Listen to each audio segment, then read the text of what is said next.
Good evening, ladies and gentlemen, and welcome to Tanuki Smite League. We've got one heck of a game going on for you tonight. Me, Blazybard, Zats, over to my left, I believe, this way around. Zats, we've got two excellent teams coming up today. Visionaries and the Family Hub are playing, and we've got some absolute names on these teams. Yeah, absolutely. Anyone that has been around the EMEA Smite scene for, at least the last 2 years, including in Smite 1, there are some big names here. Certainly some SEC caliber talent from back in the day. It should be a really exciting matchup. It's still, I think we're in week 3 now of the Tanuki Draft League. These teams are still getting used to each other. There's still lots that you need to adjust, I think, as new teams to get used to each other. But actually, these players are very high caliber, and hopefully they'll be able to bring their best game today.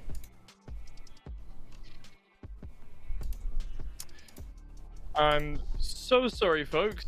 Either it's a me issue and I can't hear Zants, or nobody can hear Zants, and I'm not sure what the problem is. Am I here? Zants? Hello? It's testing. You're alive? We are live. Hello. Hi, Zants.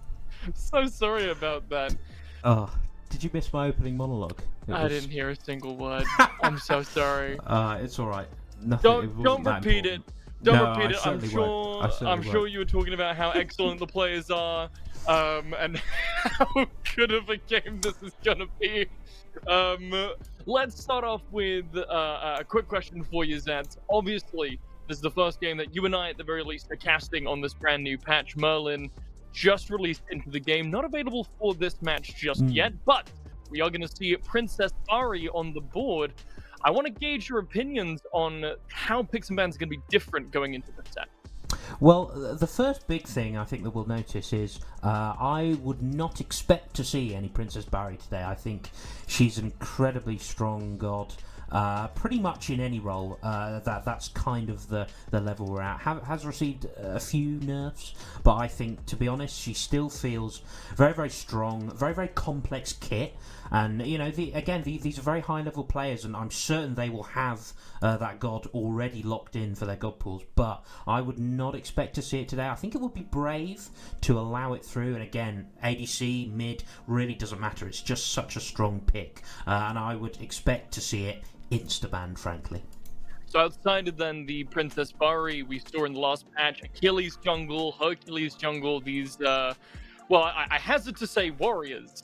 But, these strength-based, tanky, bulky boys, is that still the kind of meta that we're expecting to see here? Has jungle moved on?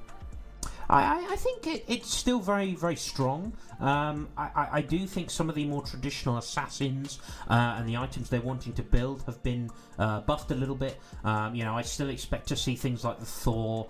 Humbats has got a little bit of love, so we might see the return of the bats again.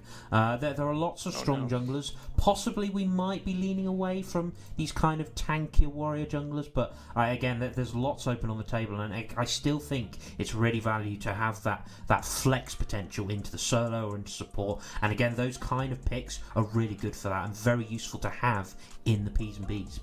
Sure, dirty bubble, I think, is the word to say, right?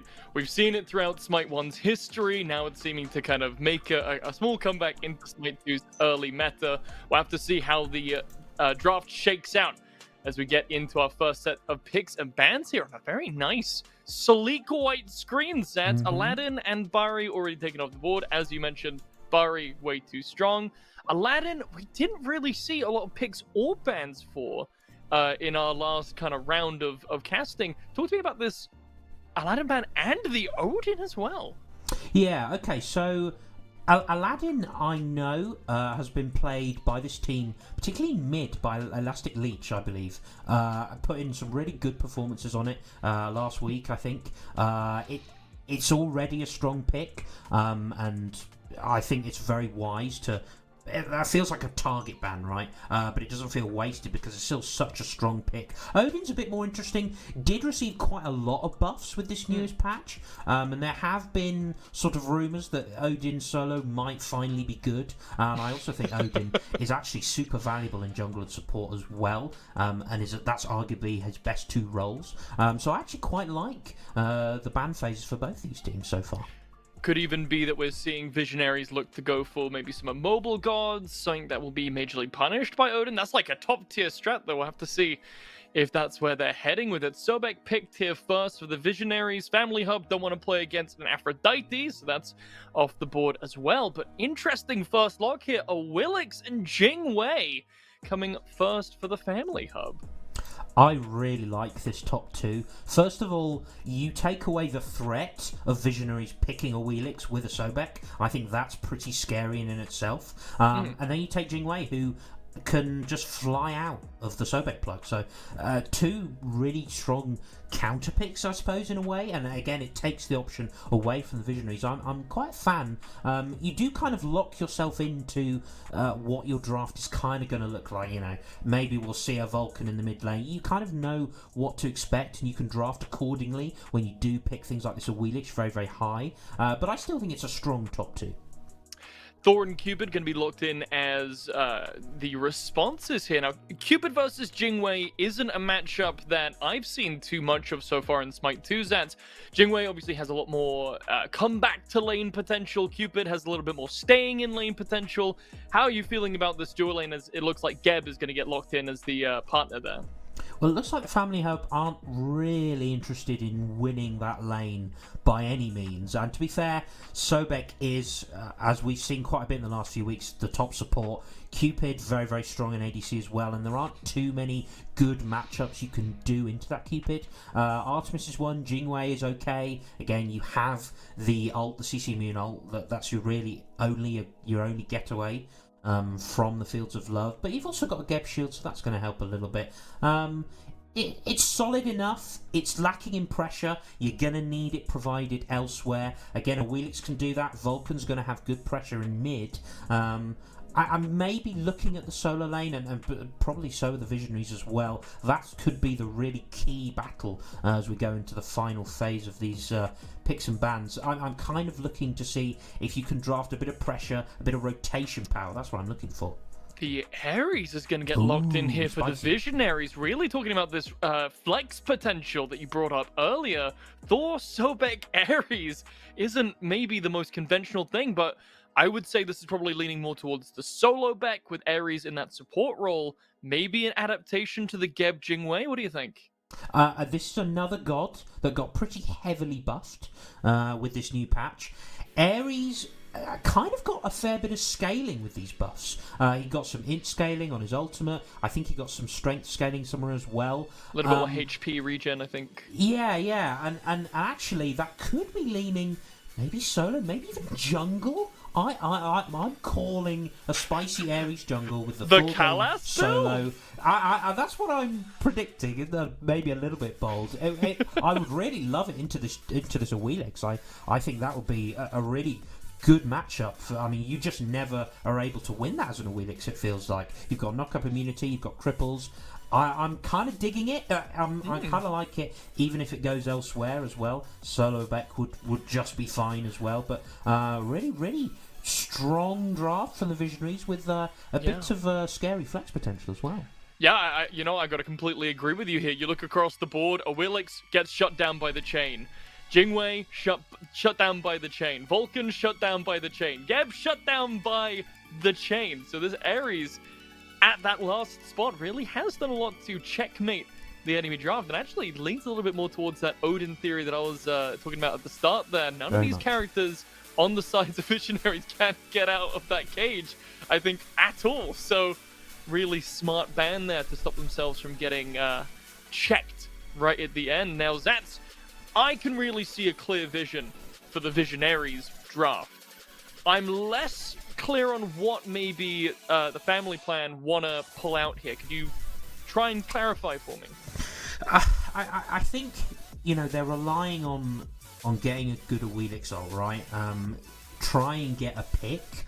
But again, I just think that's so difficult because there are no easy targets. Agni Cupid, really tough for an Awilix to get on with, You just drop a Fields of Love on you, and as long as that backline is fairly grouped, there's a lot of peel there. I think you're asking a lot from the Shack to try and burn some relics, some ultimates, some key cooldowns on the backline, and then allow a bit of space, a little bit of a distraction for a Wheelix or a big Volcanol. That's your real big play come late game. You maybe have a better chance in the early game as long as you stay out of the way of that Ares. So maybe that's kind of what they're looking for. But again, they also haven't drafted a particularly strong early game dual lane. So there's still some questions that need to be answered. Yeah, I think it feels disjointed, right? Vulcan, this kind of mid-late game heavyweight. Jingwei definitely scales more towards the late game. Awilix, I think we had the same conversation the last time we casted together, that we really saw Awilix struggle in the early game compared to Smite 1, where she maybe had a bit more time. But as we get into game here, let's just solidify those places. It is going to be the solo back, Thor in the jungle with the Aspect. Now, Zat, for those in chat who aren't familiar, what is this going to change about Thor's kit? So it can change the way you play and build Thor, right? You're looking for a bit more sustained damage. You've got constant slows and trembles with your passive. You're also gaining more prots.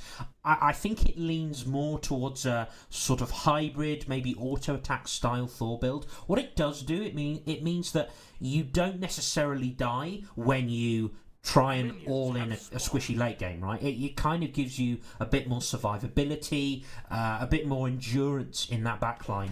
I think it can work because your early game is still decent enough with good clear, good gank potential at level 5. That's still going to be very strong, and the Aspect doesn't really change that. It's more late game where I think it's really going to change how you play this Thor. Highlighting more of these aspects over here in the solo lane. Chuck will go to sustainability of the break three.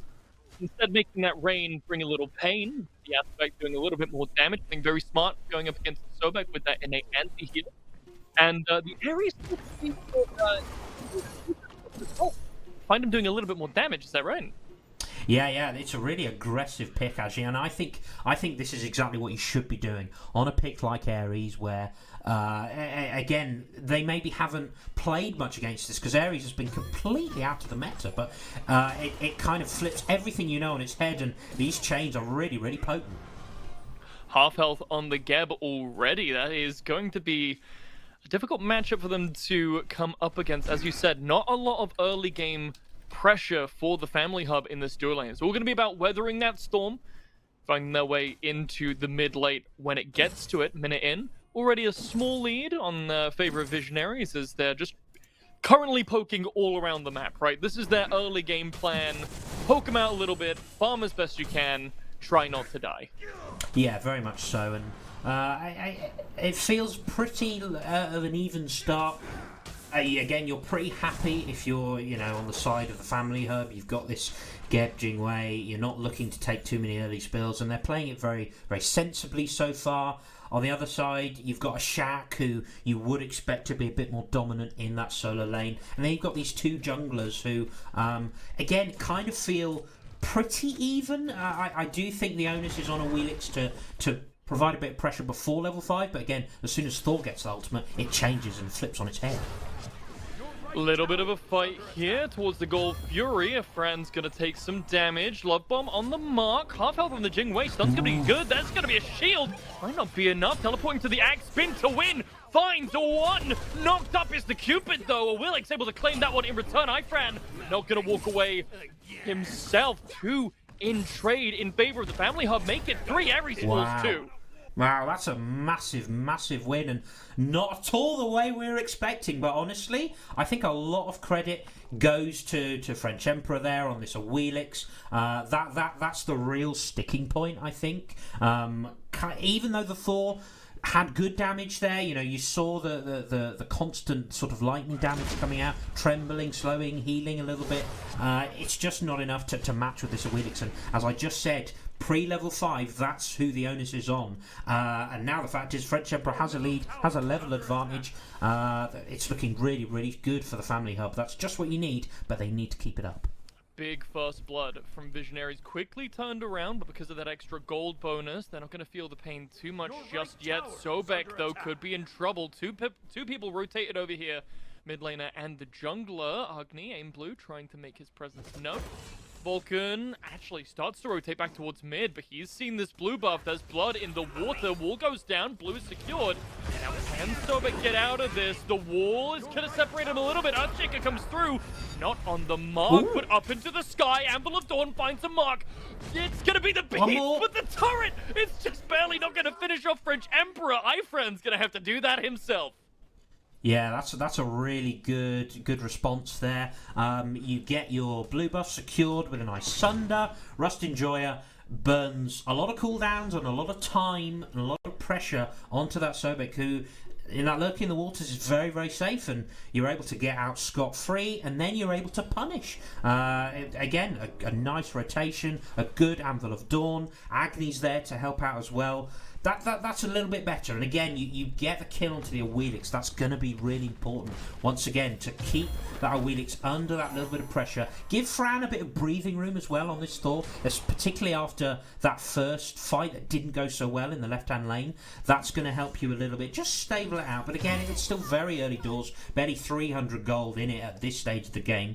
But, you know, it still feels like the family hub are in a good spot, and it's mostly happened on this dual lane side of the map, and that seems to be where they're trying to respond on the side of the Visionaries. I gotta be honest, I'm a big fan of the fact that Geb is rocking 2 kills right now. It puts him a level ahead, and it has meaning beyond just the meme, right? It gives him this little bit of a lead onto Ringwraith Reborn, who, as an Ares, all you want to do is get a little bit of a lead and snowball it through this aggression, right? But with Ko that level up, it's going to stop a little bit more of that aggression coming through from Ringwraith. Yeah, very much so. And actually picking up the Lifebinder as well. This is something we haven't seen as much recently with Stampede being lane strong, but it's a big engage. Pulled back is Ares. Ringwraith half HP is able to find 2 chains, but it's not going to pull anyone up to the sky. Goes Immortal Ram. Wow. He's going to find that kill. Will not. Hold on, the fight's not over. Ifran comes out of nowhere. Claims the life of the support. Now jumping under the tier 1 tower. French Emperor isn't done. He's going, okay, fine. You're going to kill my support? I'm going to kill your whole duo lane. Wow. A big concentrated effort to try and get something done. I kind of like that. They played it pretty nicely. It took a little bit too long to kill that Ares, I think. It took both hits of the airstrike for Jingwei to just about secure that kill. By that point, you know, Fran has the time to get up into the air, get the return kill onto the 2-0 Geb, so that's valuable as well. Luckily, French Emperor means that trade is still in their favour, just about, for the family hub. But again, it's just such fine margins, because it feels like both these teams are trying to do their own thing. They're trying to play with initiative. They're trying to be proactive across the map. They're not being reactive, right? Both these teams are looking to play the game their way, and it means we're getting these fantastic clashes all across the map. Been a long time since I've seen such a clean game of Smite. 3-minute 10 as Chuck getting pressured here in the Fire Giant pit. Pressured might be the wrong word for it. Death might be a better one. Wow. Down he falls. Ifran gonna claim credit for that kill. 4 and 1 so far on the jungler for the Visionaries. Looking to be a good start for Thor, but overall, Family Hub still, actually, hold on, that kill makes it dead even, and now the Gold Fury is the target. Yeah, and it took a little while to kill that Shaq. The ult came out rather late, but it means now Gold Fury's under threat. Cupid ults. Kill to love. No way! Wow. Chaos Team secure it by a Martian. Cataclysm comes through to cancel out Agni's aggression, ticking away. No shot, he walks away. 1 HP and a dream, and in the meantime, his ADC is going to claim a kill. Agni falls down, and the Family Hub walk away with not just a kill, but a Gold Fury in tow. And you know what? Jaw on the other side of the map is saying, hey, that's super worth. And to be honest, it was a lot closer than they would have liked. They very much 50-50'd that. Fields of Love came out. There was a Vulcan ult in response. In the end, it was a Mortal Ram on the Jingwei who had to secure the objective. Speaking of which, looking to secure maybe a lot of damage onto the Cupid. A 2-level lead for this Jingwei. And hey, that Gold Fury has helped a bunch, but now maybe there's a response on this side. Dashing forward, Cupid trying to find the aggression, but I think he's done it a little too early. Beautiful wall! Wait, you can't do that! That's a crime! Jingwei, put in the baby cage and tell it to go to sleep. That is so unlucky, because that was millimeters, right? That was, let's call it a perfect wall. Fran completely intended the perfect distance on that wall, and a brilliant block in the end. That's a really good response, but there could be another one. Beads forced onto this Cupid, but they're going to dive. They just want to go under this tower, and they have enough health to do it. One kill falls in favor of the Visionaries, but peep the mid lane, because Elastic Leech takes a spill there himself. Credit to Agni. Rigwraith is able to close that gap a little bit and maybe find a little bit more value for this Ares. Yeah, and that's really important, actually. And once again, we've got these two teams that are just going blow for blow, trade for trade every time. It's really awesome to see, to be honest. It's important that they're getting these response kills, and it means that actually they're not behind at all. They've evened out that Gold Fury, but it's lots of ults onto this Sobek. That's a tanky boy. Absolutely fine. He is so tanky. He goes under the water. Big chunk of extra prots for him. There's nothing Family Hub can do. Chuck Ultimate doesn't get that value, and Thor's going to rotate over here. Family Hub recognized this. They could go for some aggression, but I think they've decided that they've used a little bit too much, and they're going to leave the blue buff alone this time around.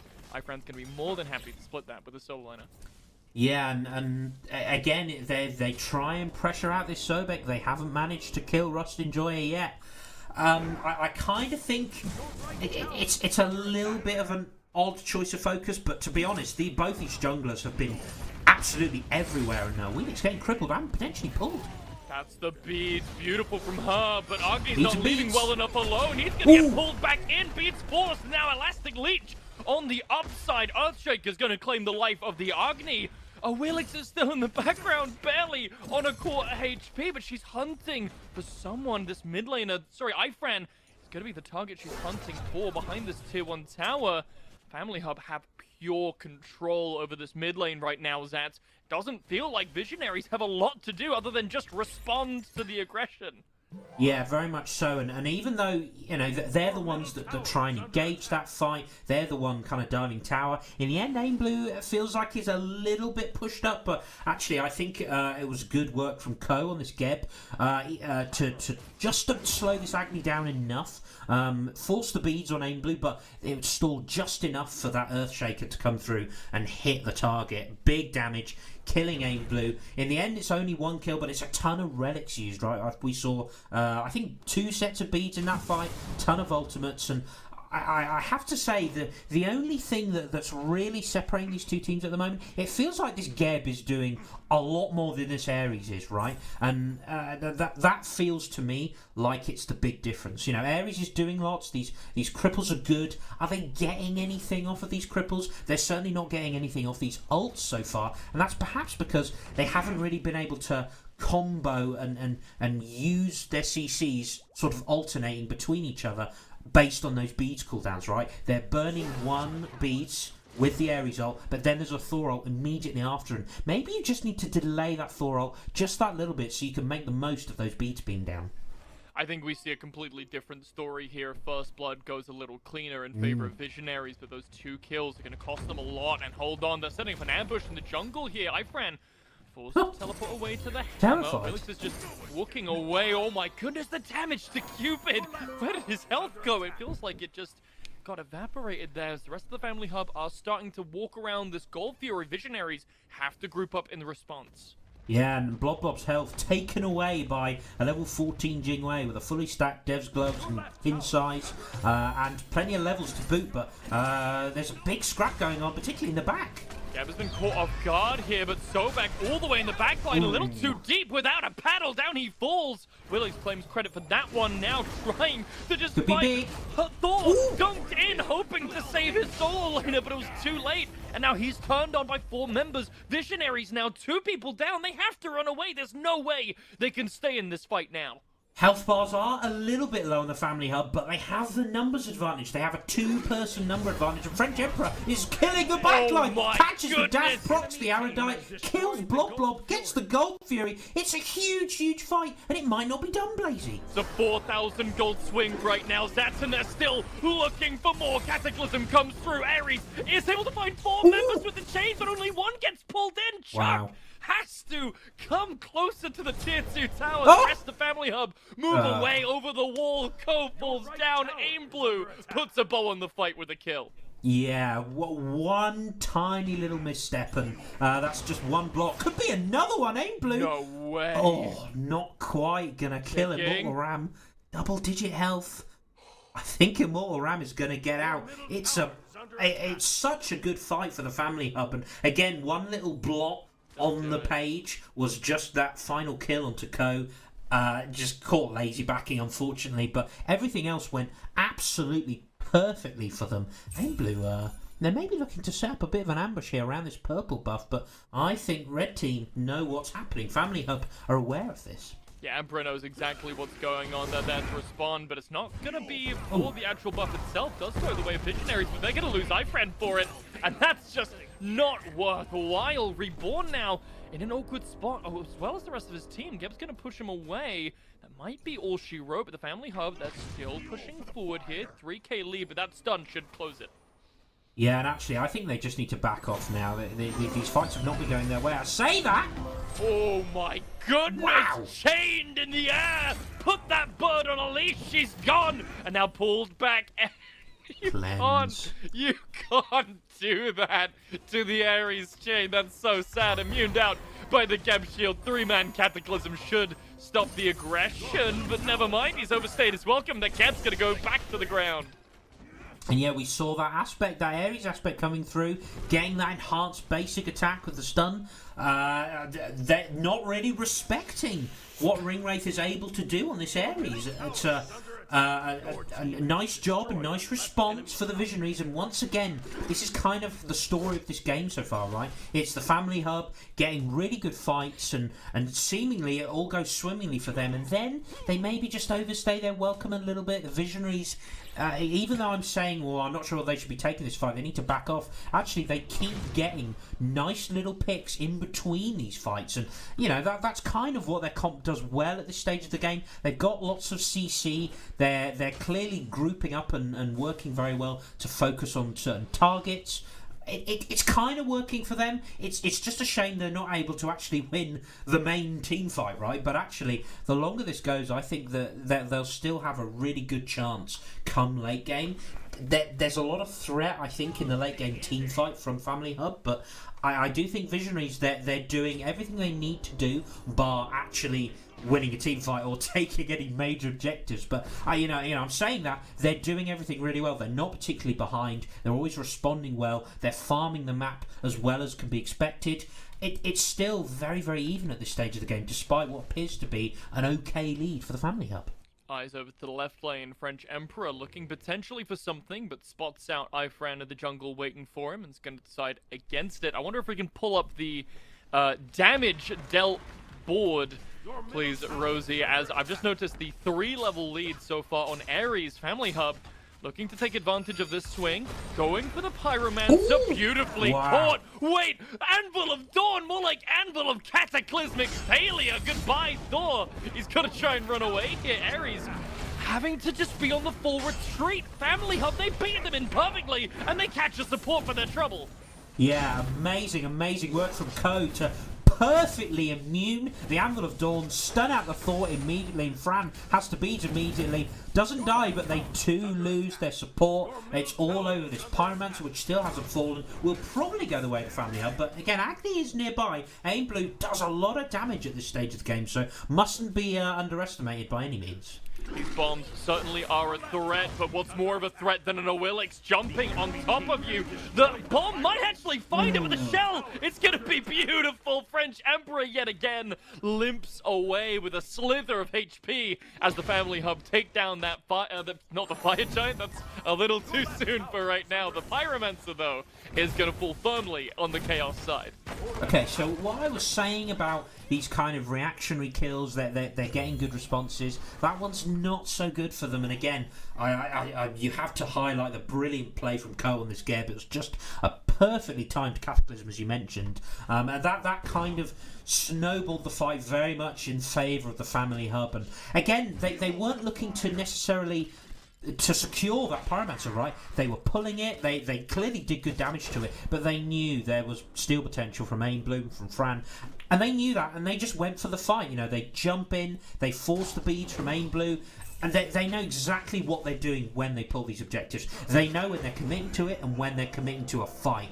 And that's the sign of a really good team, really good players that are working together well. And that is going to be tough to deal with. And it sees the family hub now in a very good spot in terms of gold, in terms of XP. Visionaries, I'm not sure how you respond to that, because again, they're not quite getting anything from these air results. They don't have another way of really burning a lot of beads, bar a 5-man Anvil of Dawn from Fran, and that's asking a lot.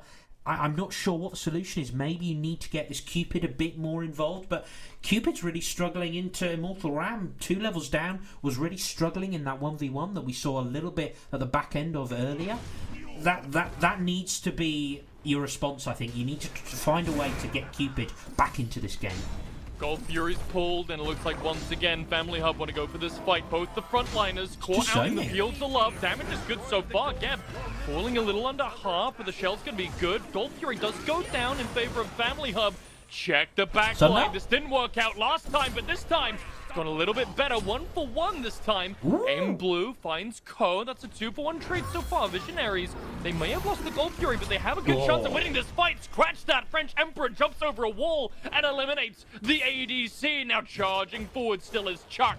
2 frontliners left to fight. Aim Blue in the back, looking to maybe deal some cataclysmic damage with the bomb that already shut down. French Emperor goes to the grave, and Sobek limps away with an extra kill under his belt.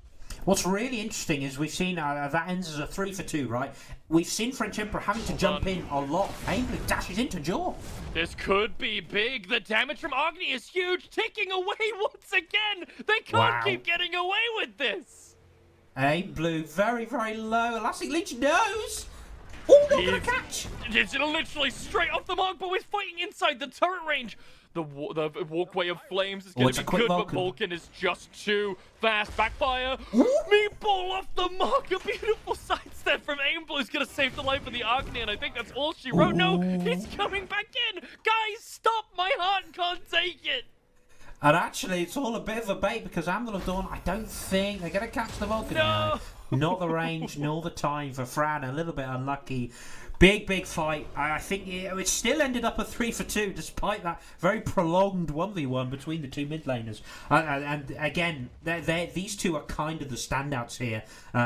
Aim Blue doing lots of damage, and it kind of feels like Aim Blue's got lots of space to do that, and 3 Agni bombs and a stun is going to do everyone's health bar, regardless of who you're hitting at this stage. And again, that feels like the space being created. Family Hub will very much focus on killing that low Ares and Rust Enjoyer, and they're maybe not focusing quite enough on this Agni, who's again being given a bit too much space. One thing I did want to mention is that we've consistently seen the French Emperor is having to engage using Suku. Now, obviously, doesn't have the Blink available. Blink is not really in a viable state right now. All those kills going on.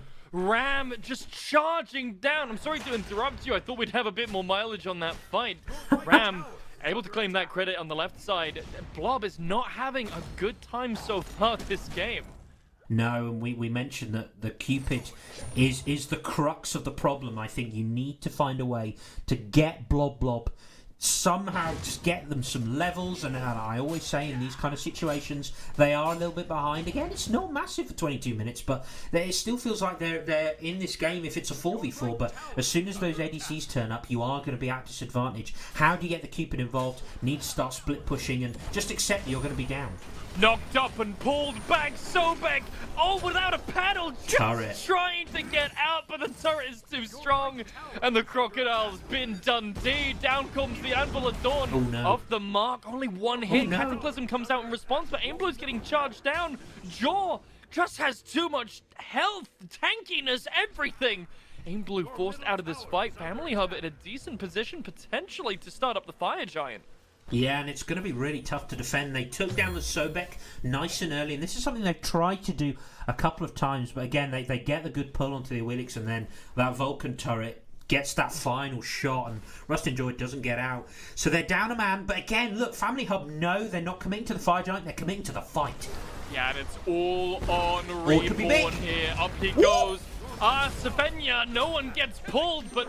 Hold on, and Blue was able to find one in the back line. He's still alive. 2 members dead on Visionaries, but Ko falls down. That could be something. Ifran still running for his life. Stun off the mark. Not going to be able to deal with the combined onslaught of the jungler and the mid laner. And now that's a 3rd member in the grave. Never mind, hold on. I think the spawn time is staggered here, Zats, because Aimblue is in the ground as well. What's just happened? That felt like such a spread out fight. Yeah, in the end, I think it's a 3-for-1. They also killed Rustin Joy very early on, so kind of a 4-for-1 in the Family Hub's favour. Still not quite enough to fully do this Fire Giant, but yeah, it felt a bit scrappy. They did manage to kill Ko, but that fight felt like there wasn't any space for Aimblue, right? And I think Jaw is a big reason behind that. Procs that Pridwin, gets a slow, and then the chase down is just way too easy for the Shack, and now this Fire Giant is under contention, but it's going to be a tough steal.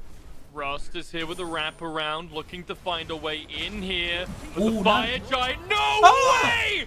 No way! He gets that with the plug! Rust Enjoyer saves the Fire Giant, hits the Vulcan, and goes to a quiet grave. Good night, Mr. Prince! What a steal! Wow, I don't know what that was. I think it might have been the Sunder. The Sunder is on cooldown. Could have been plug, could have been anything, but the fact is, you allowed that to happen because Elastic Leech was just about a second early on that Vulcan ult, and when you mess up that secure like that, you leave yourself wide open to the steal. Now, interestingly, Jaw did also have the Sunder, and maybe that's a bit of a misplay. You still have the opportunity to secure that. Family Hub do pick up the Pyromancer, but now Visionaries, the wind is in their sails. They're looking to pull this Gold Fury. Look at the cooldown on Sunder there, Zats. It wasn't Sunder, it was the pluck. I'm telling you, man, that's crazy. What a play. Visionaries now. This does not put them on the front foot. This is merely them recovering from being on the back foot for the past 10 minutes of this match. The Family Hub know that the Gold Fury is their target. Visionaries have 0 to their name. Family Hub sitting on 3 right now, but looks like their members are moving back towards the mid lane. They're doing the Naga, but look, Visionaries just don't have the damage to clear this Gold Fury very fast. Yeah, I think that it's possible the Family Hub are... Okay, I was going to say they're going to settle for Naga and give up this this 4th spawn of the Gold Fury, but they're not. They're going to go onto this Ares. Up and back ring. Wraith not quite. Actually, not dead yet. The shell's good. Damage coming from both sides, but never mind. The Earthshaker finds a 1, and that's going to be a return kill, though. 2 Fire Giant members fall down. Family Hub do lose their jungler. Willix falls down on their side as well. Look at Vulcan in the backside. Fran's going to find credit for that one, and another one falls down too. Leech and Ko both take a spill. Now Rust Enjoyer, the savior of Fire Giant, does nearly take a spill, but he's able to dash away from himself. The damage is still good. This could be a full cleanup here. 1 left standing, and Jaw to the dagger. Gonna be the dagger, but I'm not sure that this saves his life here. No, buys a lot of time, actually, and if you think about it, this is against the full Fire Giant team, so Jaw may be happy to stall this out a bit. Gold Fury hasn't fallen either, and probably won't. It does feel like it's a matter of time. It's not a true 1v1, and Jaw will eventually fall to the damage from Aimblue. Right? Right? Surely? Yeah, okay, there we go. Rusty Joy has to do it once again on that secure. But a really big fight. Again, you kind of think it's okay for the Family Hub because, once again, Visionaries had that Fire Giant buff. They're the ones that kind of have a bit of the onus right now, and Family Hub are happy to fight into that. In the end, it's a more favourable fight for them. You're wasting valuable Fire Giant time. You're not giving up that crucial Gold Fury spawn, because of course that's going to weaken all your structures as well. It's still positive for them. You lose French Emperor, you lose Jaw and Elastic Leech, so it doesn't feel bad for the Visionaries either. Again, we're talking about these kind of responses and, again, these back and forths that are constantly happening between two very evenly matched teams. And we're 27 minutes in, and there's not much of a lead for either of these sides, for either of these players. And actually, it's going to now come down to these objectives. So far, the Visionaries have been pretty good at stealing them, you know. They got that big Fire Giant. There's always the chance that it could happen again, and I think the Family Hub are being a lot more cautious now because they're wary of what's already happened. They're kind of in their own heads a little bit, and Visionaries need to play to that. Vision is available on the Gold Fury for Family Hub. We got those oracles up. Visionaries have to try and wait around. No Fire Giant bonus for any of them right now. Looking for some poke. Hold on a minute. Forces out the ultimate. Fields 11 response. This fight has just escalated massively. Up into the sky goes Thor. He's looking for someone. I'm not sure that it was Ram. Out he goes. And down falls Jaw. That's the first in the line. Aim Blue takes another one as well. Immortal Ram's going to take a spin. Look at the back line though. Immortal Emperor still on full HP. This character is a threat. Hold on, Rust Enjoyer eats a meatball and takes him down pretty low. Family Hub looking to rout here, though. Visionaries win that fight with 2. Now they're just looking to back. No Gold Fury, cool? Yeah, it was a pretty clean 2-throw. French Emperor's still lurking, and health bars are not great, but they could have actually left them kind of up the lurch here. This might not be good for them. Aim Blue is in a world of hurt. Purification beads popped early, but I'm not sure it's going to matter. French Emperor is just simply too fast. Here comes the ball, and it's not going to matter. Down he falls. Ringwraith is able to get a trade, though, in the backline. The enemy mid laner falls down. Ko gets taken out, and now I'm thinking maybe this was a calculated play to move them out of position. Yeah, I guess it kind of works out in the end. It feels like they kind of overstay their welcome. They send half their team back, but Ringwraith is on low health, and actually it's Aim Blue that ends up getting punished for that. But again, they bought enough time, did Aim Blue, using those beads, using the dash and the stuns, just to allow the teammates to come back. And although Aim Blue falls, they get more kills in response, and Visionaries get to secure this all-important Gold Fury. Down it falls, and Zats, we often in the Smite cast talk about the Fire Giant dance, right? The Fire Giant tango, as I like to call it. But never have I seen such an intense Gold Fury waltz. What a play, what a series of events from both of these teams. And now we are back to dead even. Zats, it's been a long road for Visionaries to claw back that mid-game deficit. The Family Hub now are in a position where, outside of that Pyromancer, they are completely flat on the graphs here. Visionaries are in a very good position. They have 3 weakened towers. All these tier 2s in each lane are currently in a weakened state thanks to that Elder Fury. And now it's going to all come down to however this Fire Giant fight shakes out. Yeah, I think that the key, though, for these last few fights that they feel like have been more in Visionaries' favour. One thing, Cupid has got more involved and is doing a ton of damage, you know, 3rd on the damage charts. That's very, very impressive considering where Blob had to come from fighting into this Jingwei. Is now very much out-damaging this Jingwei at this stage of the game. And I think, I mentioned the big circles, there are lots of them, and Family Hub haven't always been securing these Vulcan ults.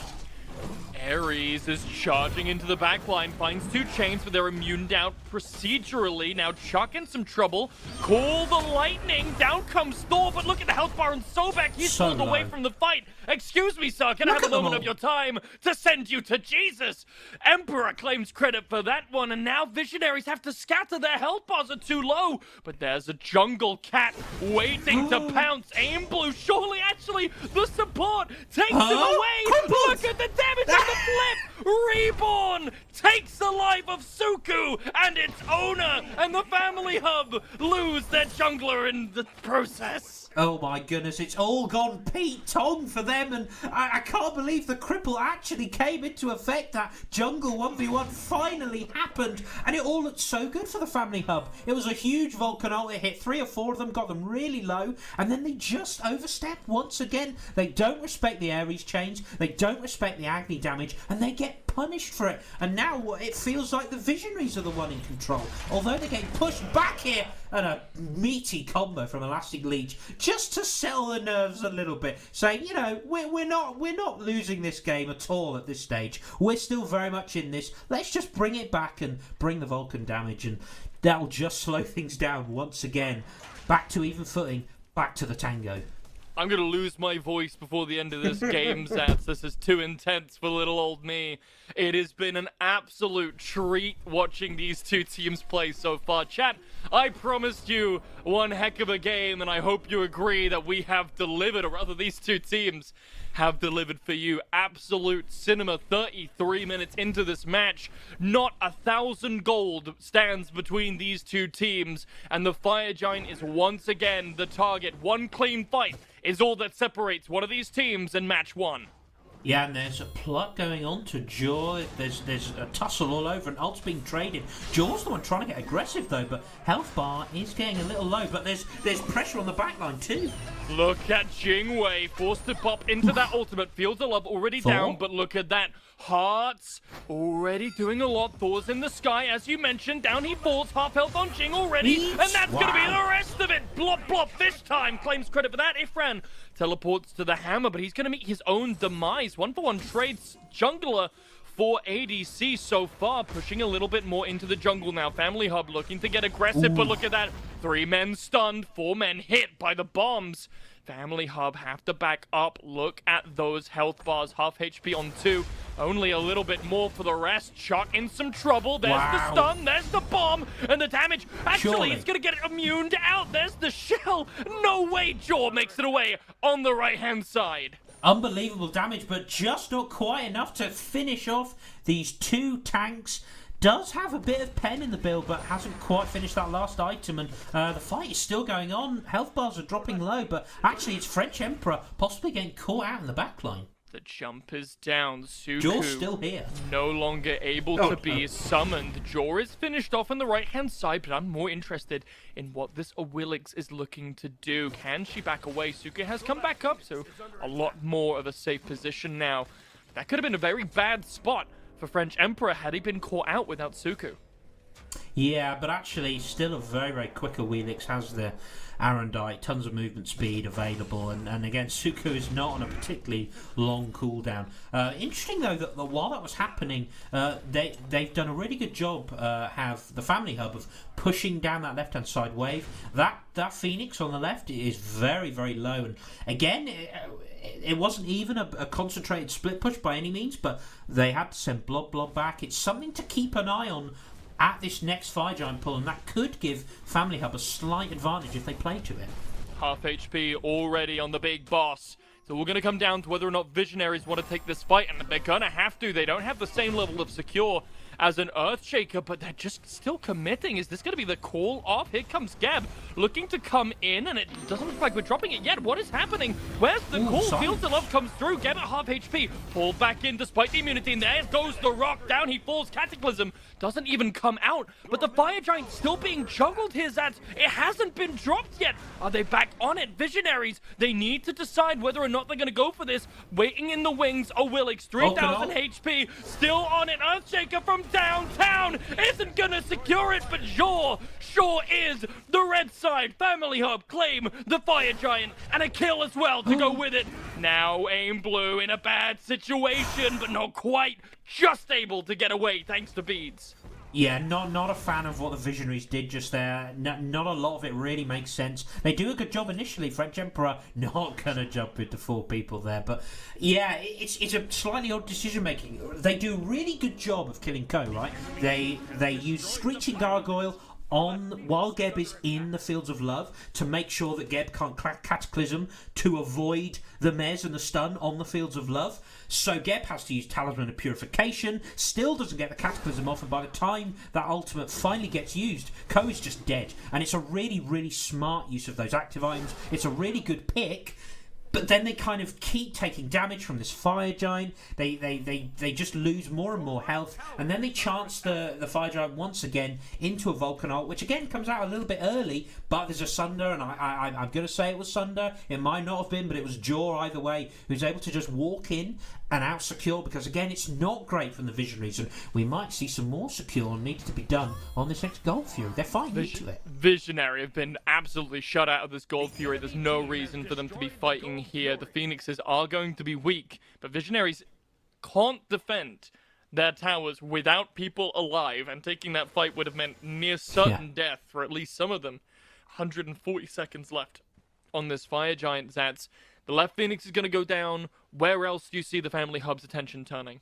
I mean, I think they'll look to take this down very, very quickly, and to be honest, they will probably take mid as well.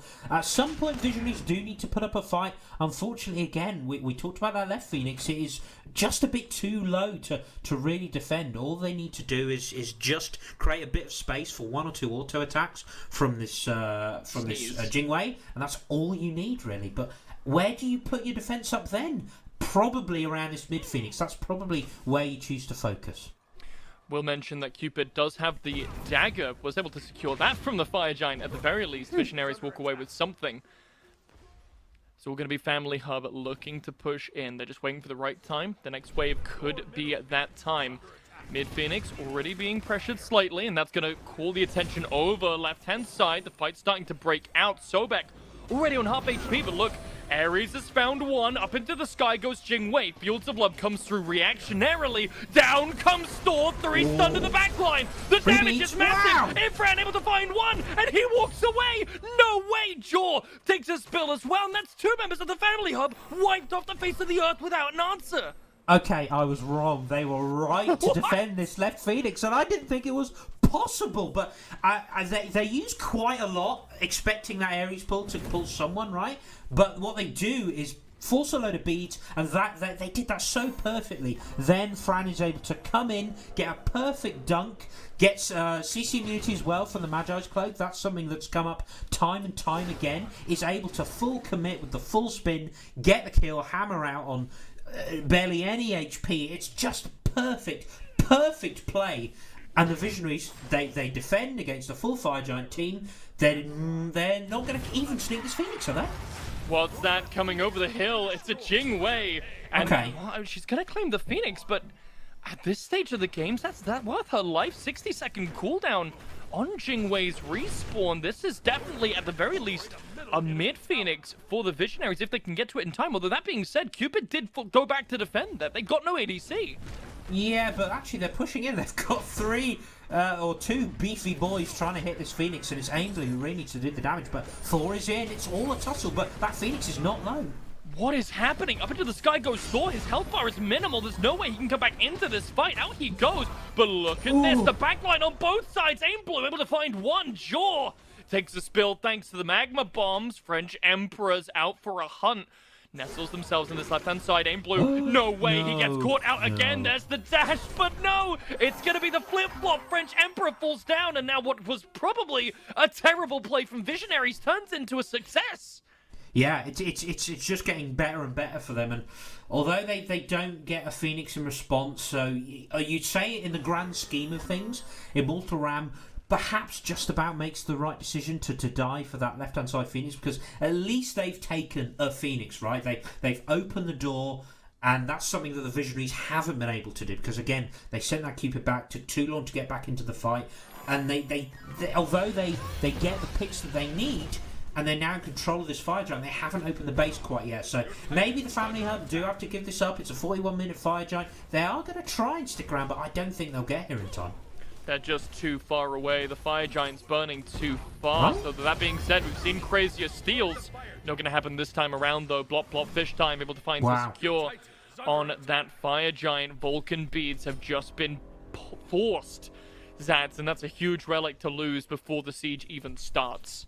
Yeah, that's going to be really important, and again, I'm sure that they will communicate that. They'll say, I got the Vulcan beads. We have a window to kill that Vulcan, and there's nothing that he can do. Now they do have Geb shields. They have talismans of purification. So again, a lot rests on Co to keep that Vulcan safe, because Elastic Leech is doing a lot of damage when those Earthshakers are hitting, and you're gonna need some big damage from this Vulcan to try and defend into what feels like the first real full upper hand that the Visionaries have got on this game, right? They've all got Fire Giant.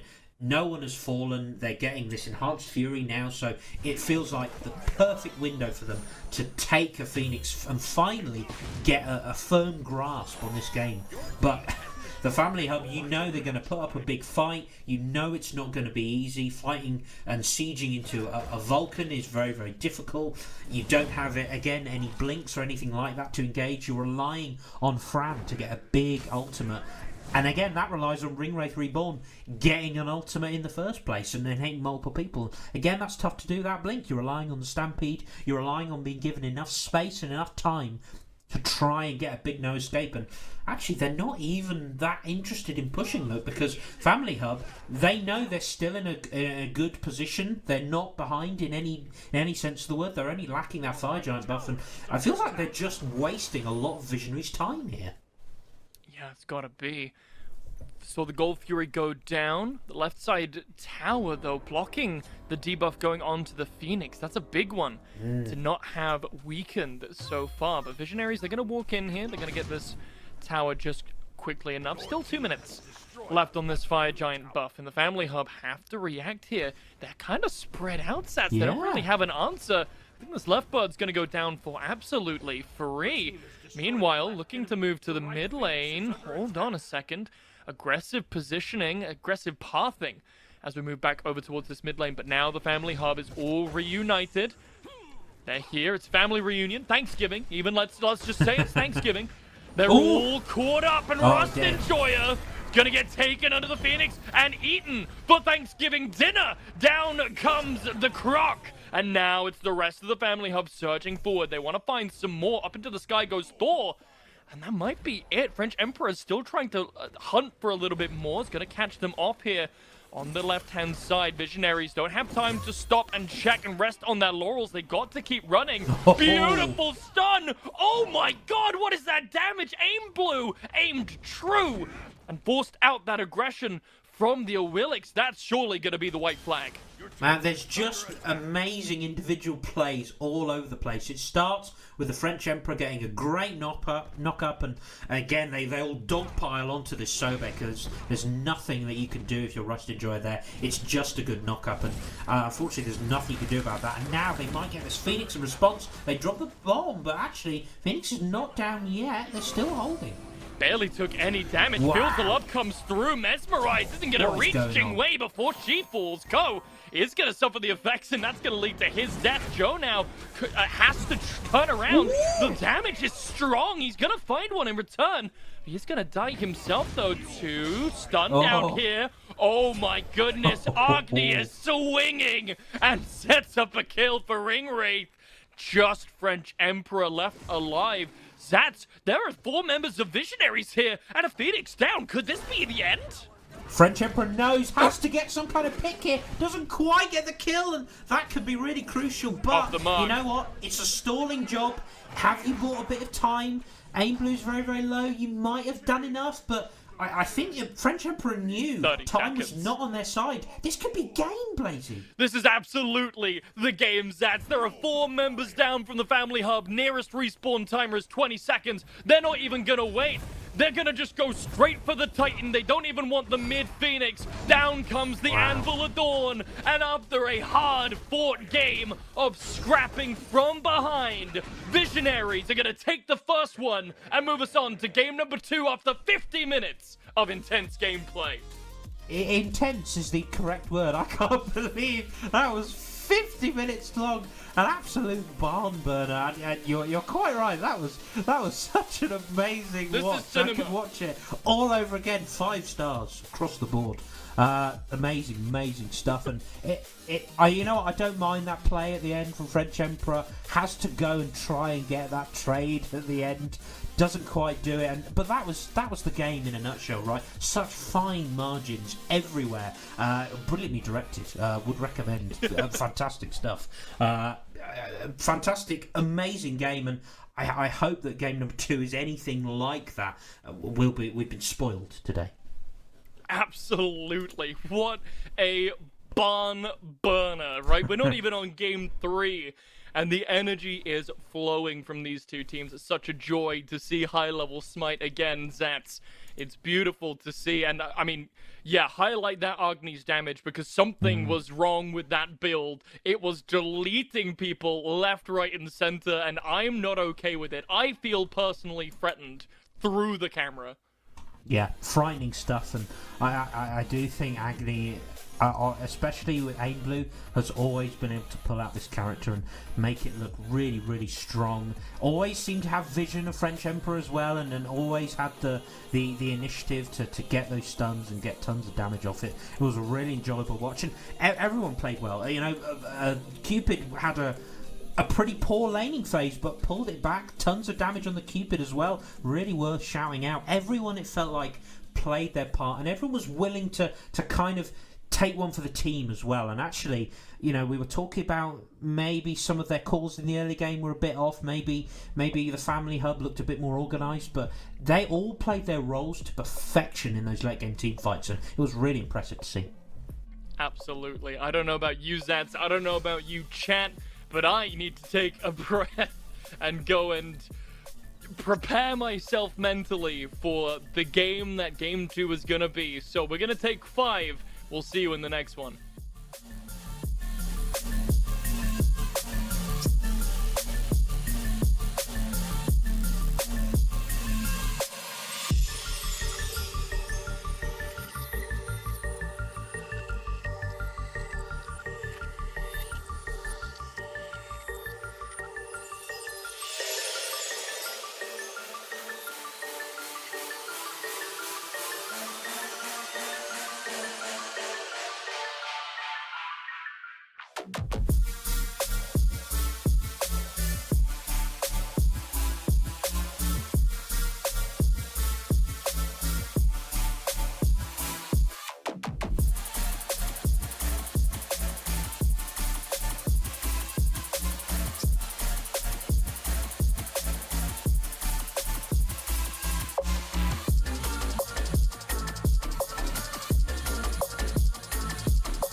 Welcome back, folks. After a 50-minute game number 1, Visionaries pull away with a win after what seemed like a bit of a rocky game for them. They're in the middle portion, but they were able to pull it back with some good fights and some good tactics. Zats, we're talking about game 2 now.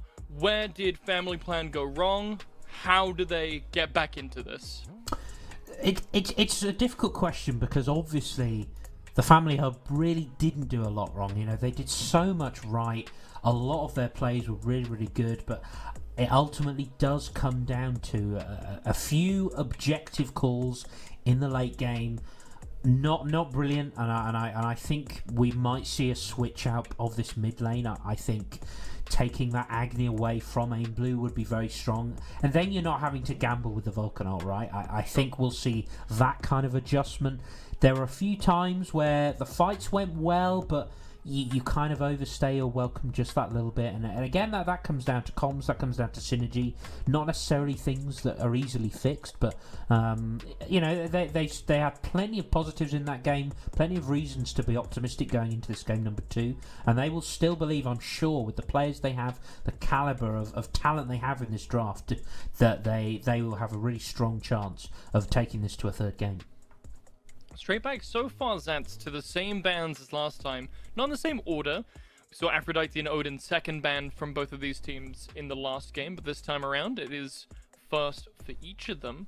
Still no major adjustments. I was with you, Zats. I was waiting to see maybe an Awilix ban, maybe an Agni ban, some of these characters who felt a bit more problematic on each of these sides, but instead it's going to be kind of your stock normal Princess Barry banned out here, and I wouldn't be surprised to see the Aladdin banned out on the other side.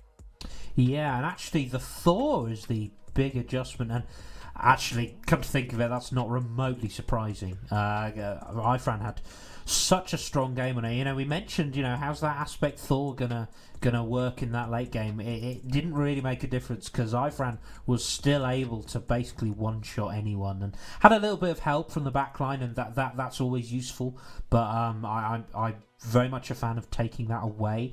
I think it says a lot that Visionaries had such a good game on it, but they feel that they've got to ban it away, and they're not going to ban that Awilix because they know they can get it in response. Are these teams on the right side?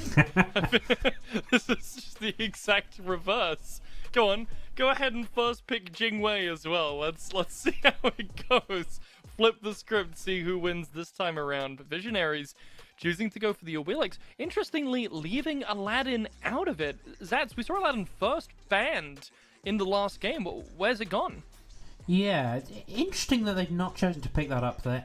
I still think there's, you know, potentially mid flex, solo flex potential. Obviously a very strong jungler. I think Awilix as a jungler is still stronger, and I like taking it away from French Emperor, who you know, had a really good game, a great KDA, a couple of misplays I think on jumping in with Suku. So again, I think she's a little bit weakened by the blink changes, but I really like taking it away. It's good in the early game. It's still very potent in the late game, more so for the ability to pull someone in and allowing your team to kind of dogpile onto a single target, even if it's this Sobek. That's clearly very effective, but I do think she struggles 100 to 0ing someone in that late game. You know, you don't have the ability to completely kill a backliner, but you can get pretty close. Speaking of major adjustments, Zats, Medusa coming through as an answer to this Cupid in the Family Hub. You don't seem like you're a fan. No, they hovered Artemis. Artemis is just the better pick here. I don't really understand it. You know, again, you've got that CC immunity. Maybe this is a comfort pick.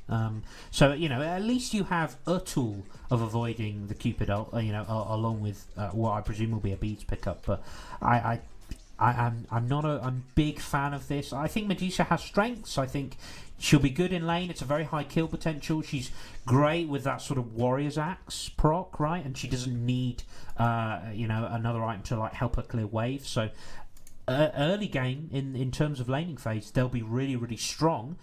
But I think it will still be tough. As soon as Cupid and Kabrakan hit level 5, I think you're going to be the main focus, and then a Wheelix will just turn up and kill you on the back end. It's not my favourite pick. It is a comfort pick, and maybe flex it to mid or something. I don't hate it, but I do think there were better picks available. Mordred locked in as well, and looks like Aladdin finally will see the selection here in the back end of the draft. A big surprise to me, but this is now a very interesting layup. Family Hub have a very unconventional draft here with a lot of flexibility, whereas Visionaries, I think we can look at this draft and go, great, Cupid ADC, a Wheelix jungle, Vulcan mid, Cabrakan solo, Morrigan support.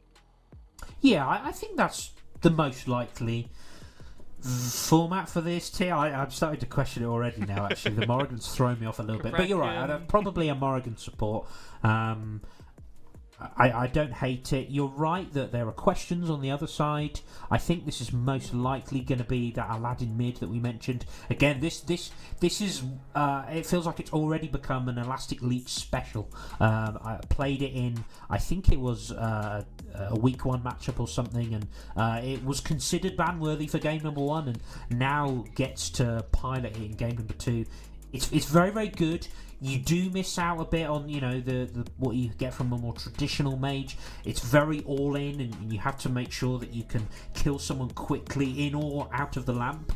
Otherwise, you've kind of committed your whole kit, and it leaves you really out of position if you're not careful. But I do think it's strong. I love Mordred in solo as well. I think that's something that is very much worth mentioning. I think it's very good. But again, Cabrakan will cause it problems. So it's much more even in terms of who won the draft. I think game 1, it felt like the Family Hub completely outdrafted Visionaries. It obviously didn't matter to the aspect but of the outcome of the game. But this time, hard to call.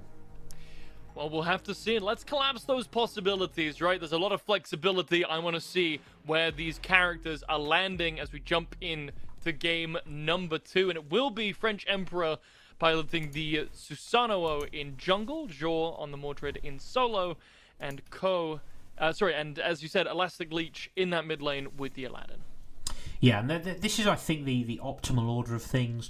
Susanoo got another character that got quite nicely buffed in the last patch, and I think suddenly feels a lot stronger now. Been considered a fairly weak jungler for a little while, but if anyone can make this pick work, it'll be the French Emperor. This is a pick that, again, takes a little bit of time to get going, but it's not as long as you'd think, actually. Can catch people out in the early game. You're not going to be able to compete 1v1 in terms of fighting that Wheelix, and I want to see a lot from Ifran. I think the Wheelix is the key of making things happen in the early game, and the French Emperor will be much more happy to kind of farm up, get level 5, get items online. That's the real key for this Susanoo. We were off the mark as well, by the way, on the Visionary side. You're right to question me, and this is why I shouldn't do chat 2 things. Stats, because it is the Cabrakan on Ringwraith here in the support role. Morrigan in solo. With that switch up, how are you feeling about this Mordred-Morrigan matchup? Because I know you were favoring the Cabrakan. Yeah, I think now Mordred just will have a good time as soon as the items are online. Now Morrigan, doing Morrigan things at level 1, very, very dominant, low cooldown on the Dark Omen, and those AoE auto attacks are very strong. Plus Warrior's Axe procs. I can see why you do it, but I think level 5 and sort of mid-game phase, the Morrigan will struggle a little bit more. And again, I'd expect to see lots of focus from French Emperor, who has a really good gank onto this Morrigan. Oh, French Emperor, speaking of, could be in some trouble here. Little skirmish on the left-hand side through the jungle, but Elastic Leech does a good enough job at keeping them away from his jungler. One thing I will mention here, Zats, something that we haven't talked about so far, is actually the changes to First Blood, and how it makes it just as valuable as that little pot of gold on the left-hand side of mid. Yeah, I know it's been a slightly controversial change. Not everyone happy with it. I don't think it matters too much in the grand scheme of things. It just means, but hang on, Aim Blue under big pressure. Oh my god, forget pressure, wow. He's already dead. Aim Blue takes the first spill, really showing off the amount of damage Elastic Leech can do here in the early game. Ifran could be in some trouble here as well. Cabrakan has had to rotate, but it's too little too late. Elastic Leech able to claim that one as well. Actually, in the meantime, a third kill goes the way of Family Hub, and this is... I'm not really sure what's just happened in the mid lane. Potentially one kill in favor of Visionaries, but no, Cabrakan doesn't have the juice to take down Elastic Leech this early. No, and kind of forced to rotate was Ringwraith because of, you know, what this double assassin mid jungle combo were doing, and they were destroying Aim Blue. Ifran not able to do enough, and that's the reality. If you give them the opportunity to fight in the jungle, this pair will destroy you, because again, it's just two assassins that are allowed to get close to you. If they're fighting in lane, I think they have a much better chance, but Visionaries didn't do that. They took the fight around those oracles, and that's not something you should be doing, I think. And then Cabrakan tries to come over to bail them out, and then it's a 1v2, and Blob falls once again, struggling in the early game. But you're 1v2, what do you expect? Vulcan under some trouble again. Aim Blue was such a menace to the Family Hub last time that this time they're just not going to let him get any steam built up over him. Down falls the Vulcan. 0-2 at 3 minutes is not a great look. No, that's slightly alarming, and there's a reason that the Elastic Leech never seems to get their hands on this Aladdin anymore, and it's proving to be a big problem already. This is the last thing you need when you're up against a character that is dangerous and as snowbally as an Aladdin can be. The mobility you have and the way that your lamp works at boosting your base stats on your items, it just means that if you give Aladdin a lead, he can snowball like no one else, and it can be very, very scary, very, very tough to deal with. And honestly, I just don't think you can take any of these fights. Yeah, Aim Blue's not going to let that stop him, though. He's still looking to get aggressive here. Elastic Leech was ready for it. You could see him look over his shoulders. Aim Blue following me. Are we ready to fight him? Not quite. This time, Family Hub just spiraling already out of control. 4 kills on the board, at least a level lead in every role, but solo 2 for each of the dual laners. This is a big lead, 3,000 XP, 5 minutes into the game. It is rough. What are Visionaries doing about this? How can they claw this back into their hands? Well, to be fair to them, after the initial flurry of deaths, they've slowed that down a little bit. So I guess in that regard, they're doing a bit better than they were 2 minutes ago. But yeah, it feels like it's quite a long way to get back to parity. Only 5 minutes into the game. You know, they slowed it down a little bit, but they need to essentially avoid the Susano like the Plague, who has a 2-level lead on Ifran on this Awilix, and that's just bad news in and of itself. You know, we've already talked about the Aladdin. Solo is on an island, and nothing needed to be put on over there. I wonder if this dual lane, they're also struggling a little bit, and again we saw a couple of kills over there. This Cupid has already fallen, and Cabrakan had to rotate over, actually lost out a little bit of farm for that, and as a result, actually, the Family Hub pulling this Gold Fury nice and early. Look at how far in the backline Family Hub are already. Afran is going to fall down here. Visionaries are under so much pressure. Into the lamp we go. Electric Leech has taken Cabrakan. I mean, there's not really too much he's going to do, but this is more of a zoning tool than anything else, taking the support away. And now here come the boys. The lamp has just become a whole lot smaller as Cabrakan having to fight off 5 members of the enemy team before taking a spill. That's faintly ridiculous, and that's how you play a lead, right? When you're that head on Susano and on Aladdin, you just run into their jungle. There is nothing you can do about it. And again, this is the adaptation that I wanted to see, right? But because all you need to do is pull out this Aladdin in mid, and then teams don't know how to play against it because it's a completely different style of mage. As I said, you're fighting into 2 assassins, and they're allowed to run you down. They're given space. They've got the gap closed, so much mobility, tons of base damage and items already online. It's so tough to fight into, and again, I love what the Family Hub did. They started pulling Gold Fury. They knew they were in a really strong position in Duo Lane. The mid jungle combo were off in the enemy jungle at their speed buff, just killing everyone. And they even rotate the solo over, which they probably don't even need to do. And in the end, that feels like the only win for the Visionaries is that Rust and Joya got a wave of solo farm on their own and is now half a level up. But it's pressure now onto the French Emperor, but not a ton of damage coming out. How are you going to pressure a Susano? Meanwhile, in the backline, the solo lane is going to town. Jaw has made it here all the way from his lane, and it's just a bloodbath. First falls Ifran, now Aim Blue. Reborn could be next. The Shell's going to be saving the life for now. And Joya able to come in and take one. Susano now locked in a lamp. Here comes Sobek, and I mean, there's nothing he can really do here, surely. Rust and Joya has to try and just waste time. But what he does do is, well, I was about to say make space for Cabrakan to get away, but Cabrakan's still out here trembling the ground. Yeah. Oh, and it's a pull from Ifran. Could be a response kill onto Ko. Okay, so that's not bad, right? 2 kills on the board in the last 2 minutes, and could be more. Phoenix Feather, huge. He was wishing for health. Elastic Leech had it on the full bait, and it's just gonna be a complete turnaround. Rust and Joya really thought he was that guy, but he's not. Amazing stuff. I still don't think. It just feels completely devastating, that whole sequence of events. They do get a couple of kills to the Visionaries, and we're trying desperately to find positives here. It was a good rotation from Rust and Joya, turned into the Susano, the perfect choice, obviously.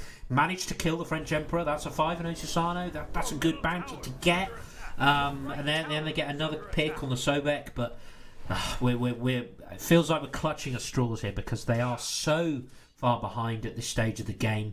A long way back. They were behind in game number 1. It's worth pointing that out, right?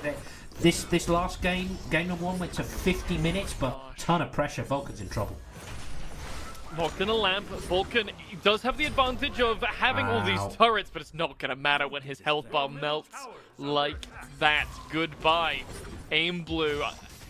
Zats, walk me through this. Aim Blue had such a good time on the Agni in the last game. A safer character with a nice dash, does a lot of damage, big AoE stun. What possibly could have been the thought process here from Visionaries to swap him onto the Vulcan instead? Honestly, it's a really good point, and I'm not sure I have an answer because I think you're right. I think the Agni would have been better. I do think there's an element of... I think they should have expected this Aladdin mid to come out. Lots of damage and petrified.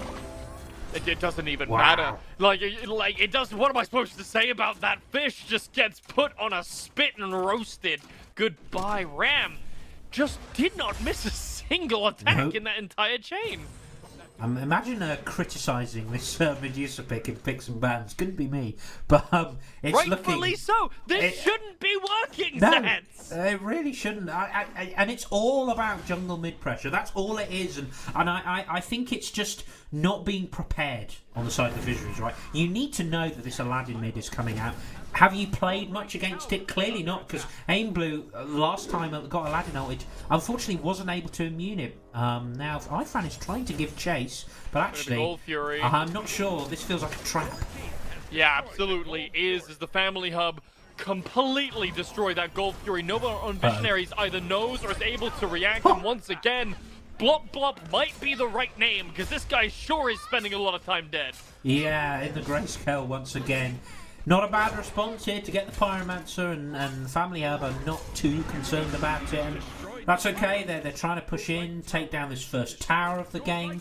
Immortal Ram is very, very difficult to deal with right now. So is French Emperor, so is Elastic Leech, everyone. Everyone is difficult to deal with. And honestly, for Visionaries now, the best thing to do is try not to deal with them. Try and avoid fights where possible, right? This is now a game of PvE, and try and avoid the P element of the Family Hub, right? You need to avoid all forms of combat at this stage of the game. It's about farming, it's about trying to get levels and items online wherever you can. And you can expect to die plenty of times, right? But honestly, at this stage of the game, it's going to be worth it for Blob Blob to get a couple of waves and then die for it, right? you have to get farm, and you have to make the most of the fact that you're actually not worth a ton at this stage. So try and buy a bit of time while you're getting those waves. Try and split up the map as best you can, but it's a very, very long way back for them. And honestly, I think they're thinking about game 3 already. It could very much be. Last game, I mean, we mentioned already that they were behind. I mean, Morrigan's gonna... Actually, hold on. Morrigan maybe doesn't die here. He's gonna get charged at by the rest of the team, but that block might secure it. The rest of the family have moved away. Transforms into the Susano. That's a beautiful CC chain. Maybe, just maybe, it'll be a turnaround kill, but no, French Emperor's waiting in the wings, and it's gonna be just enough mobility on that Susano transformation to get Rust Enjoyer. A fight that had no business doing anything. It's now going to spill on over into the left-hand side as Visionaries are looking to gank. And they really need to get this kill if they can. It's a jump in from Fran onto Immortal Ram. It's a really good pick. That's just what they needed to do. This is it, right? Split the map up. Buy as much time as you can. All credit, again, goes to Rust Enjoyer, who is the standout and the only hope at the moment. But, Aim Blue. Not good. Beautiful meatball. Okay. I was fully ready to see Elastic Leech just desecrate every human rights violation, commit every crime in the Geneva Convention onto Aim Blue there, but no, Aim Blue was able to meatball himself out of danger there, so that's got to be a heart stop moment, a bit of squeaky bum time, to quote an old phrase. Squeaky bum time, absolutely is. I think they're even past that, to be honest, Blazy. We're talking about tiny little wins here. The fact that Aim Blue doesn't die is a huge win for the Visionaries, and completely the opposite of what's been happening for the rest of the game. I don't actually think they're doing too badly, and 2,000 gold with 3 kills compared to the 15 on the Family Hub. It is not bad at all, and I think a lot of that is down to Solo. Rust Enjoyer is playing very well, farming well, has a bit of pressure, and again, is baiting enough time to allow the Visionaries to kind of do stuff elsewhere on the map, right? We saw they had success on ganking and killing Immortal Ram. That helps Ifran a lot, and although they're still fighting a deficit, they're doing okay at this stage. Yeah, I was fully ready to say Blob falls down again, but instead it's Ko gets pulled under tower. Beautiful. My god. The feather step completely mutes out the ultimate from Medusa. No petrifying gaze is able to land. What a beautiful little play from Visionaries. Potentially a mistiming from Medusa, but now the Visionaries are going to take it to their advantage. Gets wiped off the face of the earth. Shaker gets thrown down and claims a kill. Visionaries are staking their claim to this match now. The support is off the board for the blue side. Family Hub have to play reactionary as the Gold Fury already down to half HP. Typhoon comes through, not fully charged, and the damage isn't good, but Scoop gets 2. Now trying to find someone into the air. Mordred able to pick up Kabrakan. This Gold Fury still being juggled, and it's going to be Family Hub who pick it up alongside some kills. Yeah, so overall it's a 1-for-1 in the end. Rust Enjoyer getting very, very low. Medusa forced to be low health. Immortal Ram gets taken down. Aim Blue is the star of this fight, and it's still going on. There's 2 members left of the Family Hub still trying, whereas Ko is on his way back. That is how long this fight has been going on. The support who got deleted at the start is already on his way back here. Aladdin trapped in a lamp, but there's 2 enemy players. Scratch that, 3 enemy players. Still able to find Aim Blue, and now here comes the Croc, trying to save the life of his jungler, but not quite able to do so. There's still a lot of low HP here from the red team, but Ko is in a world of trouble as Blobfish comes on in. The damage is so good, but the pluck might just end it there. I don't know whether that was what were we talking, like a 3-for-4 or something ridiculous like that. Stuff happened. But honestly, that not bad again for the Visionaries. Family Hub do secure the Gold Fury, right? That's the headline, and that's what that fight was all about. Jaw managed to secure that Gold Fury. That's important, but it doesn't feel like a big win, because from where they were at the 5-10 minute mark, Visionaries are fighting back into them. They were the ones that took initiative. They were the ones that wanted to to scrap. It starts off what feels like ages ago now with a big ultimate from Aim Blue. They take out Ko nice and early, and they're happy to fight into that. And I'm getting a bit of deja vu because in game number 1, Visionaries were down, and they weren't down by a lot. They had more kills to their name, and it felt a bit more even, but they were down and they just kept farming really, really well. They kept getting response kills where they could, and that's kind of what's happening here. And I mean, look at the goal difference. If you look at the charts, there's nothing to talk of. Imagine disrespecting Visionaries by saying, "Oh, game 3, we're thinking of game 3." Visionaries are like, "No, we're not having that. We're going to take this in 2, despite the massive kill deficit." And they're looking like they might just be able to turn this around. It's dead even. It is absolutely dead even, as you said. Visionaries, like the noble cockroach, the more you step on them, the more they come back with fervor. They are looking pretty solid. Oh no, the classic Vulcan play. You stop off that charge with a turret. Well played to Aim Blue. Oh yeah, potentially. I think that turret was actually already down. So more of a, come on, Ko, what are you doing there, buddy? As Family Hub look to set up for potentially this Pyromancer here. Visionaries on, they're in a position to fight for this. Yeah, absolutely. I was checked out of this game, Blazy, and Visionaries, they are very much still at the check-in booth. I'm going to skip over that. That was rubbish. Yeah. But Family Hub, they take the Pyromancer with the fine little margins now. That's currently the difference between these two teams, is that Pyromancer. They're looking to get a bit of a split push. Phantom is popped and French Emperor getting a bit low. There's scuffles happening all over the map. Yeah, these Phantom Shells are just a violation every single time that a member of Visionaries, seemingly just Visionaries, wants to put down a wall. There's always a shell there to get people out scot-free. Wraith Reborn, though, is an important relic to force out, right? This does enable them to potentially look for another fight in a few seconds, but actually what I've just noticed is there isn't just one Phantom Shell. This explains why they always seem to have it up. There's 2! Yeah, is there? Where? Is it? It looks like... No. I think it's beads for French Emperor. I'm colorblind. I'm colorblind. Never mind. They look pretty similar, I will say. And you're right, it feels like every time the Cabracanot comes out, there is always a Phantom Shell, and it was on that Susano last time. So yeah, it absolutely feels like that. But we've got ults in the dual lane. It could be a bait, though, maybe. But this is a big grouping from the Family Hub. Yeah, Ram, I think, was just trying to catch someone out with a slow for the rest of the hub to catch up with him, but not quite able to deliver on that promise. Fish just a little too far away, I think. Big rotation from Family Hub, especially to get nothing from it. Now those members have backed, and look at this, Sats. There's a Gold Fury wide open. This is already the Elder Fury as well. Yeah, we're only 90 minutes in, and guess what? Visionaries are here, and they are here to play. They've got a level 18 Cupid that is on the scene, and we haven't seen in a while, but has now farmed up to a 2-level lead over Immortal Ram. And this Cupid was really impactful in these late-game team fights in game number 1. It's looking like the same story in game number 2. This is going to be the test. Visionaries have been really bad at dropping these objectives when they need to at 3,000 HP. We got to see the secure coming out. There's Mordred.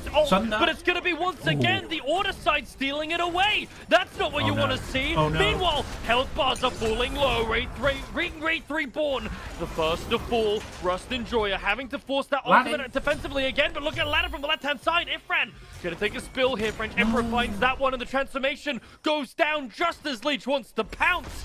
And what happened here? Visionaries were in such a good spot, and the hub just come in and wreck them. That was on paper the most even fight we've seen this entire game, and it has gone it's the most one-sided outcome we could possibly have got. Family Hub secure the Elder Fury. Immortal Ram, I think, is the one to secure that one with an auto or whatever, but gets it through the Sunder on the Cabracan. That's really great for them, and then it's all about these assassins. Once again, French Emperor, Elastic Leech, devastating on the backline, and it's because Jaw was doing such a good job of distracting and burning abilities and key dashes, and then these 2 assassins get to go in and basically free cast on the backline, and as a result, it's going to be most likely a Fire Giant for the Family Hub. Well, it's pretty low. Shaker might be on the mark, but just a little bit too late. No steal for Aim Blue, but the fact that Visionaries didn't react in time is not great. Family Hub now. Listen, we talked about Visionaries potentially coming back into this game. Whatever signs of life they were showing, Family Hub want to snuff those out with prejudice. Yeah, very much so. And look, to be fair to them, they took that last fight and they took that win, and they've now converted it into a Gold Fury, a Fire Giant. They're now going to spend their gold. They're now back in a very, very favourable position, right? They're very much in control once again. And but the fact is, they shouldn't have even had to have gotten this far. I think this game could have been over in a different world. But the fact is, Visionaries were able to keep the game alive. They've kept it going. It still feels like they're very much relevant in this match, despite being super down in kills. You know, they're still behind in levels, in items, everything. But they have an opportunity. They need to keep grouped, keep defending as a team. And then, you know, you might hit a big Volcanite or get a good pull on this Awelix, and that's all you need to just win a fight. It's gonna take something. Might happen during one of these sieges. Tier 2 and left seems to be the first target for Family Hub. Still just over 2 minutes left on the Fire Giant for them. How do you feel about Code picking up this dagger, by the way, with the free re-revive? Yeah, I like it. We've seen it on some supports. It seems to be an easier use of that Obsidian Dagger because you're dying slowly. We've got kills happening in the mid lane, but we've got split pushes with the Morrigan on the right. Actually forces Mordred to back. So now they have the numbers advantage if they choose to push this Phoenix. But Family Hub actually maybe aren't going to commit to the Phoenix until Mordred comes back. That's a whole tier 2 tower on the right-hand side. The Visionaries were able to claim there, thanks to Russian Joya's ultimate. Now it's going to leave them short-handed in this mid-Phoenix defense. Ifran down for another 25 seconds. We've just seen how fast Medusa can clear these structures, thanks to Rust and Joya demonstrating. Let's see if Immortal Ram can do the same thing on this left side. Phoenix, the split fight. So we're going to come down to how they initiate. Here we go. Morgan dashes forward, trying to do a little bit of damage here. The scoop onto Morgan is good so far, but the invisibility is going to get away. That's a big ultimate to secure with not a lot of follow-up on the back of it, Zats. That could be huge for Visionaries. Ifran's just made his way back alive. Now the Family Hub, they've lost a little bit of HP. It's going to regenerate slowly thanks to that Fire Giant. Ko takes a bit of something, stunned out around the corner. Now just damage being thrown both sides. This wave in could be potential initiation. Checks back into the mid lane. Ring Wraith now in a lot of trouble. Wow. Down he falls. French Emperor claims credit for that. And once again, this defense is cracked open. Yeah, but these Phoenixes are not going down particularly quickly. Now Medusa has been unleashed on this Phoenix, but they're holding pretty well, given that they're having to split across two Phoenixes. Aim Blue getting pegged though. Massive damage. Beads out the knockup from Jaw, but it's not going to matter. He's going to take a spill. Ifran falls down again.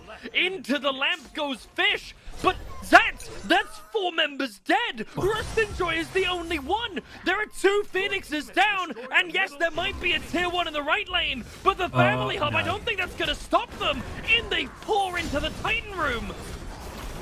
And Rust and Joya has got backup. Titan is falling down. Has the ultimate. Needs to be huge. And it's Susano. Half HP. This Titan is falling fast, but so are the health bars. It's not going to matter. It's too little, too late. 500 HP left as Rust and Joya falls. And in a swift defeat, this time around, the Family Hub claimed Game 2. Wow, crazy stuff. And you know what? Yeah, popcorn out again. I thought that game would be even quicker than it was. Visionaries put up a really good fight, and then they kind of got it to even Stevens, and then it kind of went wrong for them. So clearly Visionaries needed to be more behind so they could always play from a deficit. That's when they're at their best, right? When their backs are to the wall. That's what they need to do, because it all seemed to go wrong for them when the fights were kind of looking good for them, right? And again, I think it's just all about this double assassin combo. And you know, I'm saying double, it's kind of triple with what Jaw and this Mordred was able to do as well. Space created, allow the 2 assassins to dive in, Immortal Ram is just on the back killing objectives or whatever's in front of them. It was a really nice strategy for them.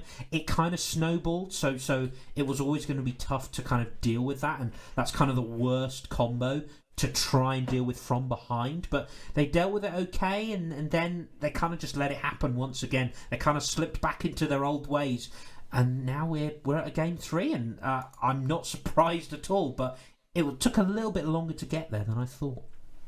Okay, game 3, we get rid of Aladdin. Yeah. That's number 1. Mm-hmm. Second step. What's the second step? I'm scared. It's complete chaos. Okay, so I do think if you can't take that Aladdin, you do need to pick it. I think the problem is it feels like no one else kind of has the same value on that Aladdin mid pick, and in jungle I still think there are better options. Maybe the wheel expand will be better because Ifran struggled a lot more on it compared to the Thor, and French Emperor went, okay, I'll just play Susano and destroy you all. So there are adjustments that need to be made, I think. But I think it's going to take a little bit more than a couple of bans. I think they need to draft something that actually has a real style. They need to play to their strengths, go to their comfort picks. That's what they need to do going into game number 3. Well, it says best of 3 on the tin, and these two teams chose to deliver. We'll be back with a final in this 3-game set in a few minutes.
Game 3 of a best-of-3 set is always a special occurrence in the world of Smite. While this entire series might have been built up on careful tactics and counter picks and counter bans, this is a best of one now, effectively. That's one game determines how this set will fall.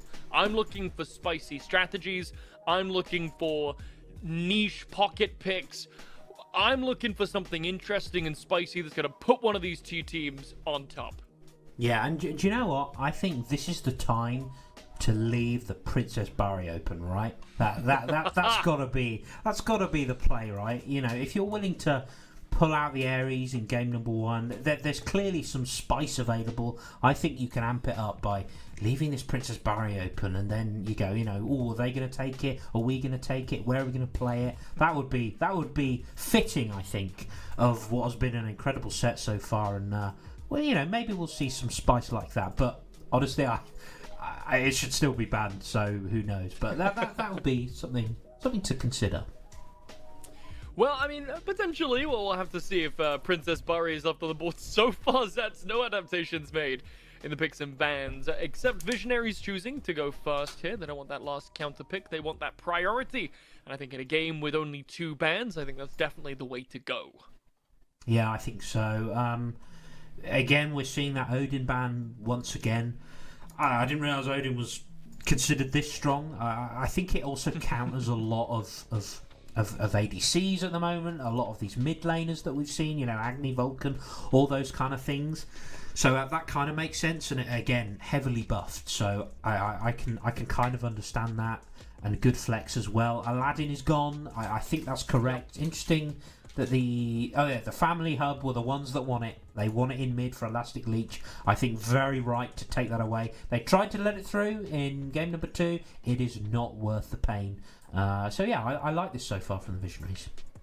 Well, we'll have to see how they capitalize on it. So far, we've seen what I have considered to be quite complete, quite rational drafts from Visionaries. Even if, you know, maybe they don't win the draft, I think they walk away normally with quite a cohesive team. This time around, actually, Family Hub choosing to ban out the Agni. As you said, Sats, look at that big brain chat 2 moment. Princess Barry, first pick for the Visionaries. The Family Hub are finally going to take away this Cupid, and you know what? I'm going to say it. I'm so glad, because Fish did not look good on this pick, both games. Yeah, I don't mind taking the Cupid away. I think getting Sobek Cupid again, it's just a really strong lane at the moment. I'm a little bit surprised that it's the Agni ban. I don't mind throwing down the gauntlet and saying, play this character, play Barry, let's see how you do on it, because we think we can deal with it. I don't mind that, but I'm intrigued as to why you ban the Agni over something like the Thor, because if I'm Fran, I'm thinking, well, yeah, I'm just going to run back the Thor, because that looked really good. I think this Mordred in solo will be very, very strong. I'm a fan of taking that away from the Family Hub, and actually they're not going to take that opportunity, because it looks like the Thor's going to go the other way to the Family Hub instead. Interesting. I am not sure how I feel about this Ares. If I'm honest with you, Zans, I don't think it had a major impact in game number 1, and I liked it then as kind of this big counter pick to everything that Family Hub had at the time. I'm not sure this really shakes out the same, but Mordred's going to be locked in, hopefully for that solo lane. I think that's a good pickup for them. Thor and Sol locked in on the other side. Zats choosing not to ban it, but taking it away in a different form. Yeah, and actually I think that's the right thing, because the only reason I think the Visionaries might not have taken the Thor is maybe they were expecting the Awelix again from the French Emperor, which could still be the case. That could still be a Thor solo, but I think they should have taken that Thor in that 3rd pick slot. Instead they went for this Ares, which I think looked fine, but as you say, it was more of a counter pick. There's now more opportunity for the Family Hub to go, well, we'll just draft things that don't care about cripples, like this Soul, for example. Right. Disapparate, not remotely bothered by any of those chains, and a great escape from the no escape, ironically. I would expect to see that mid. The only question mark is, where is the Thor going? But so far, once again, the Family Hub, I think, have really won the draft phase. But I've said that, I think, for the first 2 games, and it's not really mattered because, again, the calibre of both these teams is very, very high. So I don't think it's the be-all and end-all. But so far, favouring the Family Hub. Yeah, except I would agree with you, right, Zats? Except we've at least been able to say in both of these games that Visionaries have walked away with a cohesive composition. I mean, maybe you can enlighten me here with your big honkin' chair 2 brain, but I'm not really seeing that same level of cohesion here. No. I guess the fact that you've got 3 hunters is a slight cause for alarm. Now, Princess Barry is magical, so at least you're not, throwing 4 or 5 physicals at the Family Hub, because that's just free counter building. So the Barry will help with that. Not sure who's going where. Maybe it'll be a Barry jungle. I honestly have no idea. That would be my best guess. Or perhaps Mordred is going jungle and one of those ADCs is going into the solo lane. Actually, that's probably a more accurate assumption. But you're right. It doesn't feel very cohesive. It feels like you're relying on this kind of shock value of the Barry, of the Ares again, but that's going to be significantly lessened because you've already played it once. I'm just not convinced. The Family Hub have a wonderful draft. It does everything you need it to do. It's a very standard comp with lots of strong picks across the board. But again, the draft hasn't been super impactful. It doesn't always mean that the game goes how you'd expect. And there's the caveat of the Barry. How will the Barry do? Will it just run this game? We'll have to find out. We're ready for game number 3, and I think you're absolutely right here. Princess Barry goes into the jungle, Neath in the mid lane, Medusa in that ADC role, Rust and Joya piloting Mordred in solo. I want to pose a theory to you real quick, Zats. We were confused about this Agni ban. I think I know exactly what happened here. Family Hub saw the difference in performance on the Vulcan compared to the Agni, and we're like, right, we know you've just lost on Vulcan. We know you're probably going to look to go back to that Agni. We're going to block it off and force you to choose something different that you haven't had a really good performance on. And that, I think, is what has led to this Neath pick. I absolutely agree. And maybe there was a gamble of leaving the Thor open, but it's paid off because Family Hub have secured it for themselves on a classic French Emperor pick on this Thor. There's a lot of spinning. Speaking of which, no aspect picked up for the French Emperor. So again, a difference in play style, going for a bit more of a one-shot build. We'll see how that goes. I think I do prefer it in jungle, but I don't think it really makes a big difference. I'm just excited to see this jungle matchup because we know how strong this Thor can be, but this Princess Barry is complete unknown, particularly in the jungle. So to the newer viewers, obviously not having been able to see much of Barry, actually hold that thought, left-hand side, Sobek could be in some trouble, crippled out, but that Croc's a little too healthy. Zats, for the viewers at home who haven't seen too much Barry played, this is an ADC. How are we expecting this jungle to play out? So she struggles a little bit in the laning phase, and actually the benefit of putting in the jungle is her jungle clear is okay, right? She is able to throw down various bells, which you will see throughout this game, and they go quite a long way. They also ricochet, so good to have in the jungle. You also don't have a mana bar as such, and whoa, hang on, that's an early pluck. What in trouble? Is that damage? Blop fish time got pulled back and absolutely spanked. Goodbye. And yet again, this is a tale as old as time, seemingly, where the left-hand side is the pivotal part, and it's always fish on the losing side. And Rosie was spam highlighting those beads, which were not used when plucked, and surely that's a little bit of an oversight from this level 1 Medusa, still only level 1 at nearly 2 minutes into the game. You've just got to be ready for that, and this is why Sobek is so strong, because one pluck at this stage of the game, and many other stages of the game, can be completely lethal, and that one's off the mark, but you've got to expect it. Oh, Ko, he could be in a lot of trouble here. Dashes down, and now Barry has made her rotation in. Ifran helped claim credit for that one. And finally, a little bit of a response on the left-hand side, but I'm still not entirely sure about everything that's happened here in the dual lane.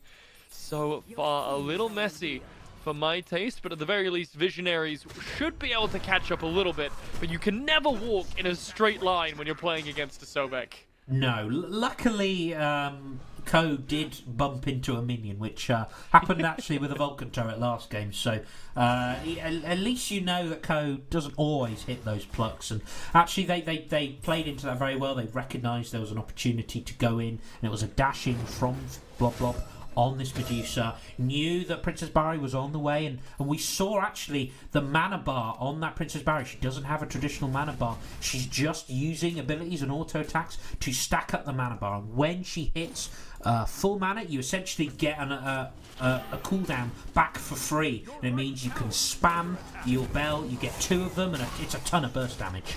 Sobek here at half HP just took a tower shot. He's going to be just fine. Still a level above Ares yet again, seeing Ring Wraith a little bit down on his counterpart, but shouldn't have too much this early on, though being behind, that being said, on an Ares isn't exactly what you would like. As the left lane seems to be the biggest point of contention here, I'm surprised we don't see a little bit more pressure being put on by Barry. Is that a Princess Barry issue? Is the early game ganks not really her forte? Yeah, she doesn't really have really any mobility at all to speak of. She has a very short dash on her Reverent Steps, her third ability, but it really doesn't get you very far. It's more like an Achilles combat dodge, right? It's more for juking things and maybe gaining a bit of distance. But yeah, it's not giving you much of gank potential, much of a surprise factor. And you know, while her damage is pretty strong, she doesn't have a lot of setup either. She's relying on her teammates to do that. Ooh, could be in some trouble here. The root comes through. That's very strong, and it's gonna be the World Weaver to finish it off. Ifran pops the ultimate as well. That's 2 ults, but I'm sure Visionary's gonna be more than happy with it as they start to build a small lead here. 4 minutes in. It's not the 3,000 gold we saw in the last game in favor of CFH, but you know, a little is what Visionaries are able to claw this time around. Yeah, and once again, beads not being used, held by the French Emperor.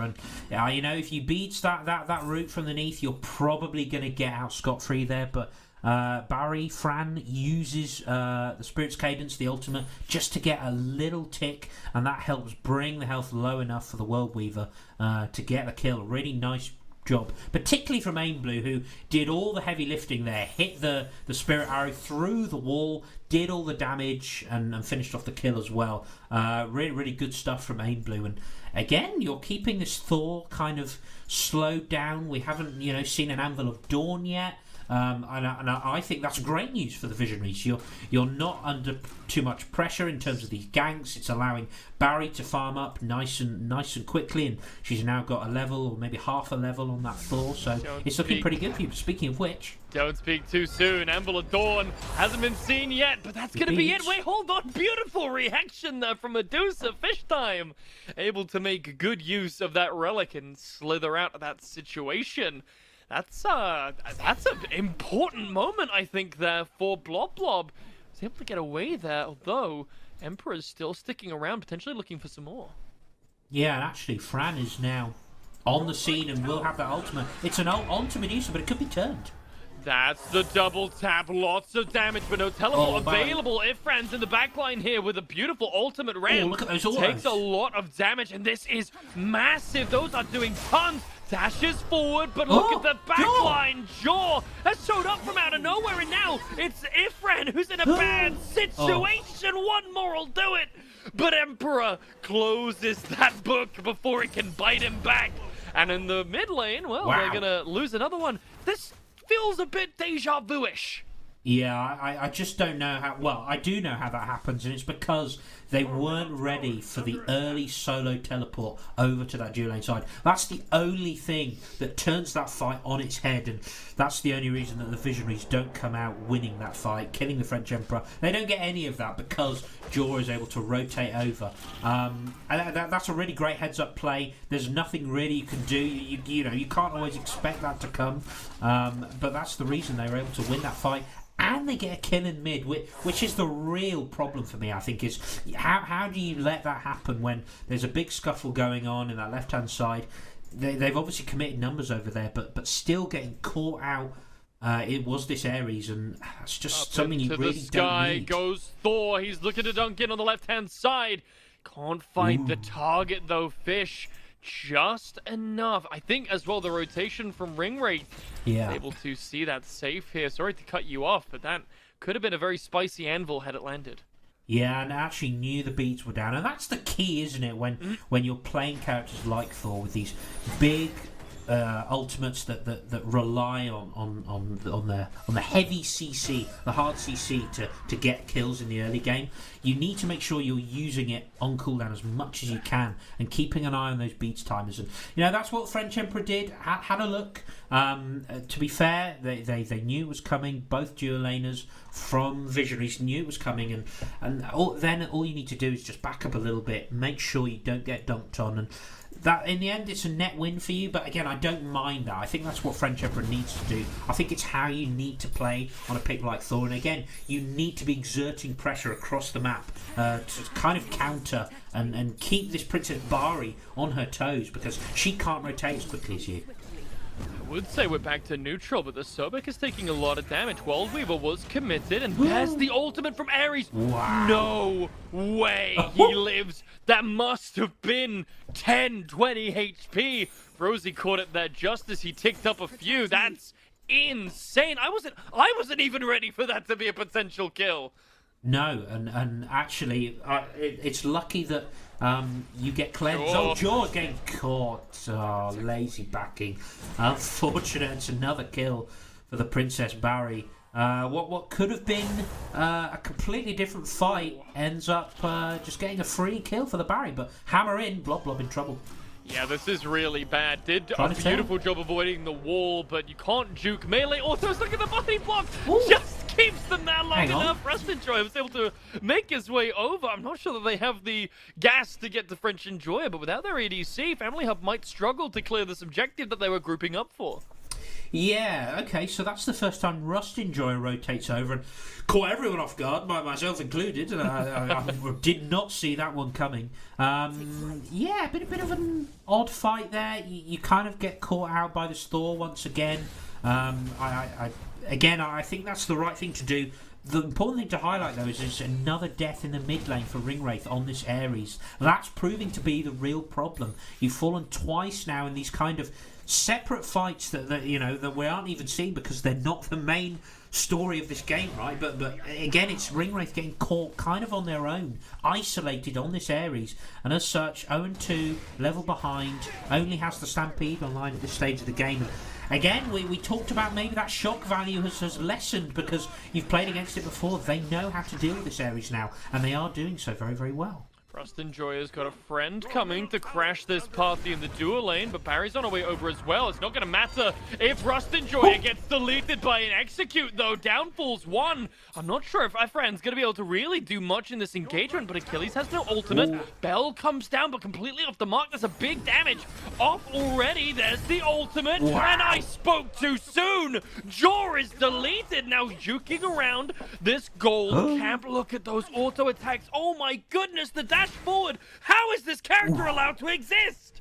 It's crazy that she's been let through, and again, I gave them credit for allowing it to happen. Now Ult's potentially trying to get onto Aimblue here and actually get pulled into response. Ultimate is down, the Sobek is locked in, but it's a bait! Elastic Leech able to take full credit over that, and the Flames might get a kill there, but just able to charge away in time. Ko plays with fire, but it's Visionaries who get burned. Okay, so this is my LD brain and my low division brain was thinking, yeah, that's an easy play. You just pull the Sobek after the Lurking the Walls is down, and it's free, right? It's free, and Aim Blue's thinking the same. Aim Blue's thinking like, oh yeah, I can get another kill here. This is absolutely free, but this Sobek is tankier than you think. Ko is able to survive and take a lot less damage than you'd think would be coming to them, and then it means they're all stacked up trying to kill the Sobek, and it's free damage for Elastic Leech on this Soul. Hits the Supernova, hits the Stellar Burst. Wraith once again caught out. Surely there's going to be another death for him. Stellar Burst comes through and down he falls. That's just bad positioning. You can't play like that with a Thor around. That wall is longer than you'd expect, and French Emperor has shown us that he is not missing those. Yeah, absolutely. And although it's been kind of a slower pace for this Thor compared to Fran's performance in game number 1, we've got pressure in the mid lane, Jaw under pressure, but it's all while gold's happening. Forced to dash away if Fran claims credit for that. And that should be... Well, actually, they might get a tier 1 tower as well here, which should, I think, even out the gold difference up into the sky, looking to find them as they retreat. Not quite on the mark, but the double stun from the wall and a double tap. The double tap, even, if you will be good. And actually, Visionaries are going to walk out of here, I think, with the advantage if they can pick up this Pyromancer. Yeah, I mean, they got that pick onto Jaw nice and early. They're really good uses of the World Weaver, you know, not necessarily always to clean up kills, but to set them up, right? Because it's an infinite range stun with plenty of damage on it as well, and it's perfect setup for Fran, particularly on this Barry, who, you know, we mentioned doesn't have a lot of CC, has a knock up and a conditional stun on the one, depending if you're in that passive stance. But actually, when you've got that CC coming through from the Neath, it's kind of a perfect combination. And it means they get another good kill onto Jaw, they get Pyromancer, they get Naga, and yeah, pretty good response from them. One of the biggest criticisms I have had of Visionaries this entire set, Zats, is their inability to juggle objectives properly, right? Time and time again, I think we've seen it at least 3 or 4 times now. They've started an objective and then not made up their mind whether they're going to go for the fight or the well, actually, hold on. This could be bad. Dashing forward. That's a really narrow cone, but still on the mark. World Weaver, you're just going to hold out for a few more seconds, but it's not going to matter. Down falls Blob. And this is just time and time again, Ram able to get the better of him, but you can't get the better of the jungler as well. Surely not. The bell tolls for Ram. Yeah, and unfortunately didn't notice that there was backup on the way, so again it's a good response kill, and again it's on this Princess Barry, but yeah, I think it was a really nice stun, one to secure that buff from Immortal Ram, and then you catch Medusa with the stun, you pop the ultimate perfectly, and there's one point where you're thinking, well, is this Medusa's Blob going to get out? Not quite, has to use the Petrify. That's the moment where Mortal Ram goes, I'm going to dash in here, that's my opportunity to win this 1v1, and in the end takes it cleanly, even with a World Weaver on the way, and just unfortunate to die on the back end, didn't have any vision of the oncoming rotation, but yeah, it's a pretty clean 1v1, and it's something we've seen time and again throughout all of these games, this entire set, that Immortal Ram has definitely had the better of Blob in the early game in this laning phase. Early game, mid game, not so much the late game. That's a more even situation, and Fish has definitely shown his ability to make these impacts, and that's the advantage of Medusa, right? It's not quite Fields of Love, but if you can land a decent Petrifying Gaze, that could win a fight basically all on its own, no matter how far behind you are. So definitely hoping to play a little bit on that impact, though not that far behind, right? I won't overblow it, only a level down on the Medusa so far, and not too much gold out of pocket either, as Ram looking to finish that third and final item. A little bit of a skirmish in the mid lane. Zats, as we're looking towards this 15-minute mark, don't ask a question. Thor's in danger. The damage is too good. Ricochet's not going to find it. Does Ifran have the movement? Not quite enough. Teleport to the hammer. Finds Thor safe, but you know who isn't safe? It's Ram! Fish heard us talking about him. Wow, yeah. Well, I'm sorry. I apologize. Yeah. Never mind. I take it back. I'll shut up. I'm staggered. Just wins the straight 1v1. Maybe there was there wasn't even a World Weaver in there, because World Weaver was used on the French Emperor, so that is a true 1v1. Respect to Blob Fish time. for winning that 1v1 that I never thought would happen. I'm sorry for disrespecting them, because that's a crazy thing to happen. A complete turnaround from everything we've seen so far, contrary to all the evidence of this entire set. It's a really, really big pickup. And look, the door is opened for this Gold Fury, all because of that one individual play. Aim Blue in the mid lane could be in some trouble. Nice beads to immune out the wall. But as you said, the Gold Fury goes down for 3. Visionaries walk away. 17 minutes, and this is looking like a commanding lead they have built up. Slow and steady, not like Game 1, not like Game 2. This has been a slowly built and well-earned 6,000 gold lead and a 4,000 XP lead. Yeah, very much so, and everyone's farming very, very well. Everyone's been pretty safe, and again, not been caught out too often. The only exception to that has been Ringwraith on this Ares, who is kind of an easy target. Kind of also feels like you're just there as a sort of distraction. You're kind of an extra minion to kind of divert attention away from the real carries on this team. And it's, in that regard, it's kind of working, because so far it's been the story of Fran and Aimblue basically running down whoever they like. And we saw a little bit earlier the full combo of what this Barry is able to do, using that the three, the Reverent Steps, the little dash. You can use that once, then you get your passive when your mana bar, your passive meter is full. You enter that Mystic Surge, you can cast it again, and it does a kind of immediate beam ability, and then you pop your ult, you can cast it a third time. It gives you lots of chase down potential. Pyromancer is pulled, but Anvil Adorn is the response. Beads is forced, actually from Sobek and Thor. That's a lot of cooldowns as Pyromancer still picked up, but the dash in, Lacerate, Elastic Leash is put down, and now charging forward, scoops up one for Scorch, and Thor's locked in place. The Beads too late to save him this time around. Aim Blue finds him, and now Sobek in the mid lane, slowed down, petrifying gaze, down falls the Croc, and now it's not just the Pyromancer, it's the Fire Giant! And honestly, I don't think they're even going to try to contest this. A 90-minute Fire Giant, they're going to send Rustinjoy back just to make sure that Phoenix doesn't fall as well. In Multiram, it's always the Cupid that seems to be split-pushing, doing the right thing in what is a losing situation. Jaw is not interested in stepping up at all, but it's a massive, massive win for the Visionaries, and they're looking for more here. Ram's about to find a very unpleasant customer waiting for him in the jungle. Fieldalov is dropped, so has the Beads. The life steal is good. Ram could have the better of Rust here, just dashing around, but it's going to be Ifran with the homie save. I genuinely think that Ram has Rust there if the jungler doesn't show up.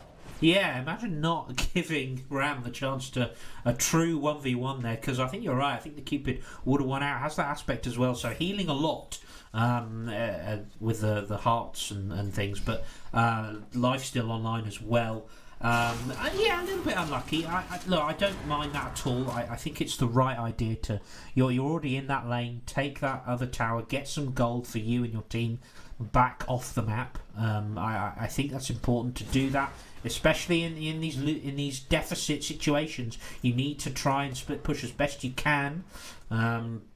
It's okay in what was a really bad situation, but it's all because the Fire Giant was free. They won that initial fight. This Barry has been really, really lethal, and they haven't had an answer to it. I'm thinking maybe they shouldn't have let that Barry through.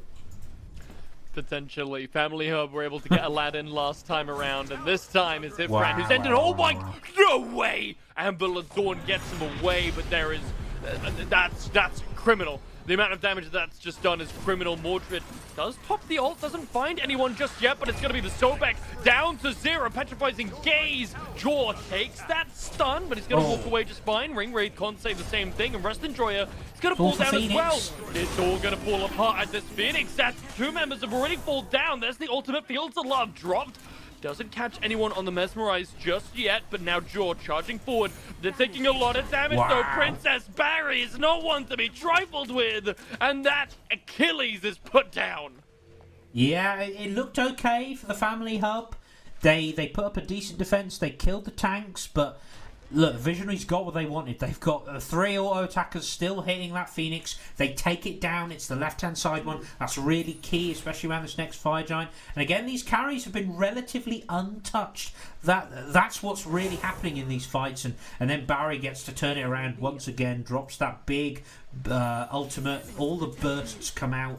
All the pulses of damage, I should say. And again, Jaw really struggling on this Achilles, and I've said this before, it's a dunk though. Yeah, Barry is the target, and she's going to take a lot of damage. It is going to be enough. French Emperor finally shuts down the 7-1 Princess Barry, but the rest of the fight is concerning. Fish takes a spill, but it's a 1-for-1 trade so far. 2 spills on the side of Visionaries, and Family Hub looking to find another one. Pulled back, and oh, no way! He's gonna get caught up on the top side. Ko, nowhere to go. Down falls the Croc. Yeah, but I'm okay with that. You take out Fran, you take out Fish. I think that's fine. French Emperor does their job perfectly there. Knows the beads aren't available for Fran. Doesn't have that ultimate either. Now that ultimate gives you effectively an Aegis effect on the Barry as well. So how you have to play around that even when the beats are down. But wasn't available. It was perfect timing, perfect dunk from the French Emperor to get that really crucial kill. Oh no, Thor could be in trouble. Never mind, Soul's Morgan's target.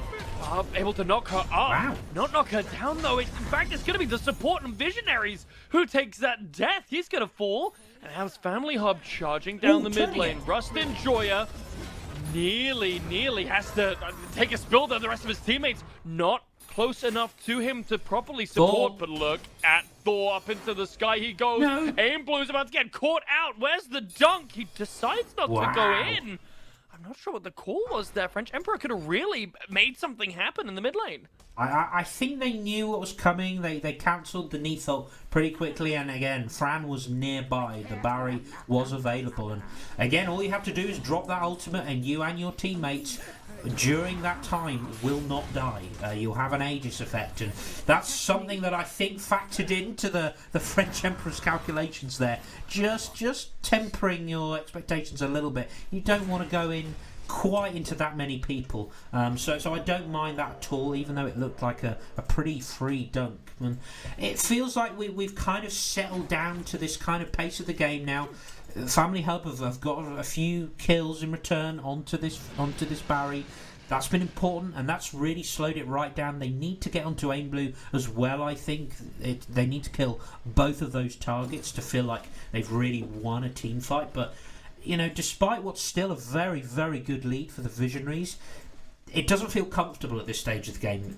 Fire Giant is up now. They're getting a good push on that left-hand side, and that will help them in this Fire Giant push. But it's all about time now, because it feels like they're having to play a lot more cautiously. Aim Blue could be in trouble, but the turnaround is a lot of damage. Both him and the enemy jungler walk away at half HP. Does sit down to channel the World Weaver, but isn't going to fire it off just yet. French Emperor, though, he knows the rest of his team is forming a little defensive wall in front of their jungler, as they got to be careful, got to watch out for that World Weaver, got to give it the respect it deserves as the rest of Visionaries come over here. They're pushing down this Pyromancer. Now, Zats, I hate to be the one to say it, but we're talking about how Visionaries can't play safe. They're practically playing with a man down. Ringwraith is level 16, 0-5 on the support right now. Yeah, and that's not great, to be honest, but what I will say is you've got buttons, you've got these active items that are actually going to pull this Fire Giant. Again, 3 ADCs. It's burning very quickly. Half HP already for the rest of the Family Hub here. They have to learn from these lessons. They've got to drop the Fire Giant. There's the Fields of Love. Sure, executes Ringwraith before he's able to get anything off, but he's going to get traded off in return. But look on the right-hand side, Mordred in some trouble. Rustin Joya has been able to do a lot of damage, and here comes Barry. That bell is bouncing, and Ifran finds one. Ram takes that spill, but Amber Dawn has come in to catch one off guard. Fish has to find that respect onto Emperor, but you know who has no respect? Ifran! He doesn't need it! And now there are 4 members dead on the Family Hub. And honestly, Zats, it looks like Visionaries are going to end. And I think are they going to rush to that left-hand weakened Phoenix? I think that's what they're going to do. And I think you're right. That I don't think there's enough time. Look, it's not a bad idea, but the fact is they all commit onto this level 16 Ares. it's just not worth it. And actually, big credit must go to Rust Enjoyer as well. On that Mordred, got very low, but was effectively zoning 3 people. It meant that, again, there was so much room for these carries to just wail on whoever they wanted. And then you had Anvil of Dawn on the backside, not really able to pick anyone up. And so it was just a really, really bad fight for the Family Hub. No end call, though. And I think that was a marginal one. There's still a tower up on the right-hand side. There were 2 tanks up to defend, but they really could have done that with 3 ADCs, but they're going to play it safe and they're going to go back to the Fire Giant. Yeah, except I don't think that this is safe. This is a terrible call. They wasted so much time. The rest of the Family Hub are already up and walking over to the Fire Giant. It's a trap. Yes, they have 3 ADCs, but can they really do this? Sobek is zoning 3 of them, but meanwhile, look at Rust Enjoyer and Efran. They forced so many people out, and the Order side do secure the Fire Giant in the backline. Ko tried so hard to get these guys off of there, but was in vain. In the end, Sobek falls down, Worldweaver comes out, Soul in a lot of danger, but there's the Supernova, and Ifran has nowhere to go! That's a massive pickup for the Family Hub! Yeah, that was maybe a little bit too far, and if your Fran's teammates there thinking, you probably didn't need to do that. Look, they get another pick. The door is open to take more Phoenixes, but this one's not going to go down so easily. And certainly there's not an end call available at the moment unless they get a couple more kills. We do have 3 ADCs still on the field for Visionaries, and it's a beautiful scoop coming out from the Mordred. Ram in a lot of trouble, but Rust Enjoyer is so deep at this point. He's able to find it. The sustain is keeping him alive. Just marginally so as the Phoenix falls down to the right-hand side. 4 members left on Visionaries as the mid Phoenix is now the target. Only 3 defenders from Family Hub are able to stand up to them. The bird is going to fall, and then I think Visionaries need to back off here unless they can find another pick. They choose to fight. Sobek falls down. They might find Jaw here as well. I'm not sure if the dashes are available. One of them is. He's going to dash away for now. Soul has just respawned and Jaw is able to slip away, but the French Emperor is not. He's falling down. The Titan is falling down, and Zach Visionaries, after a devastating Game 2 loss, close this one out in commanding fashion. Unbelievable end to that game. They took one good fight and they just ran with it, and they kept running and running and running all the way into the Titan. They kept getting kills. They kept getting staggered deaths for the Family Hub. Absolute cinema. Brilliant end to that game, and thoroughly deserved win. Maybe you shouldn't have let the Barry through, but even without the Barry, right, I think Rust Enjoyer looked brilliant on the Mordred. Aim Blue, fantastic on this Neath. Again, there's so many gods that Aim Blue could just pull out, this Neath being one of them. That was a real highlight. They just didn't have an answer to this kind of triple ADC comp. But even Ringwraith, I think, actually had a pretty solid game on the Ares, did their job, right, and diverted a lot of attention, got some relics, used their buttons before dying, right, and that's kind of all you can ask in that situation. And generally there was so much room being created by the 2 frontliners, particularly Rust Enjoyer again gets a big shout out. It allowed this backline to essentially frontline at times. They could run at whoever they liked. It was brilliantly done. Damage taken, damage mitigated, self-healing. The 3 categories that Mordred, Rust Enjoyer, absolutely dominated with no near peer. And that is, well, I mean, if you can't tell the story of a solo laner's impact on a game by those 3 stats, then truly, what can you? This was an absolutely impactful performance from Rust, as you said. But Zats, how can we not talk about the jungle and mid lane duo from Visionaries that came together in Game 1 and Game 2 and absolutely steamrolled? We saw what happened when they weren't on the ball in Game 2, and in Game 1 and Game 3, sorry, a little misspeak there, they were awake and it showed. Yeah, very much so. And look, they've learnt their lesson about the Barry. I think it was... Look, Fran had a really good performance in Game 1 and 3, as you said, and struggled a little bit in Game number 2. I think it just played a bit more to their play style, it felt like. And again, having the support from Aim Blue, who was clearly very comfortable on this Neath, much like the Agni, I think, that was a real difference in that 3rd game. And And again, Family Hub didn't have an answer for those two, kind of just running you down. Highlight performances from both of those players. Everyone played really well. Thoroughly deserved win in this week 3 matchup. Couldn't have asked for a better set to cast. Couldn't have asked for a better two teams. That's definitely how sentences work. Yeah. Zats, I'm exhausted after that set. What an incredible, incredible series of games to have the pleasure of commentating on. Big shout out to wonderful people in production, but that is going to be it for us. So thank you to Kashi, thank you to Rosie. Take us to that end screen.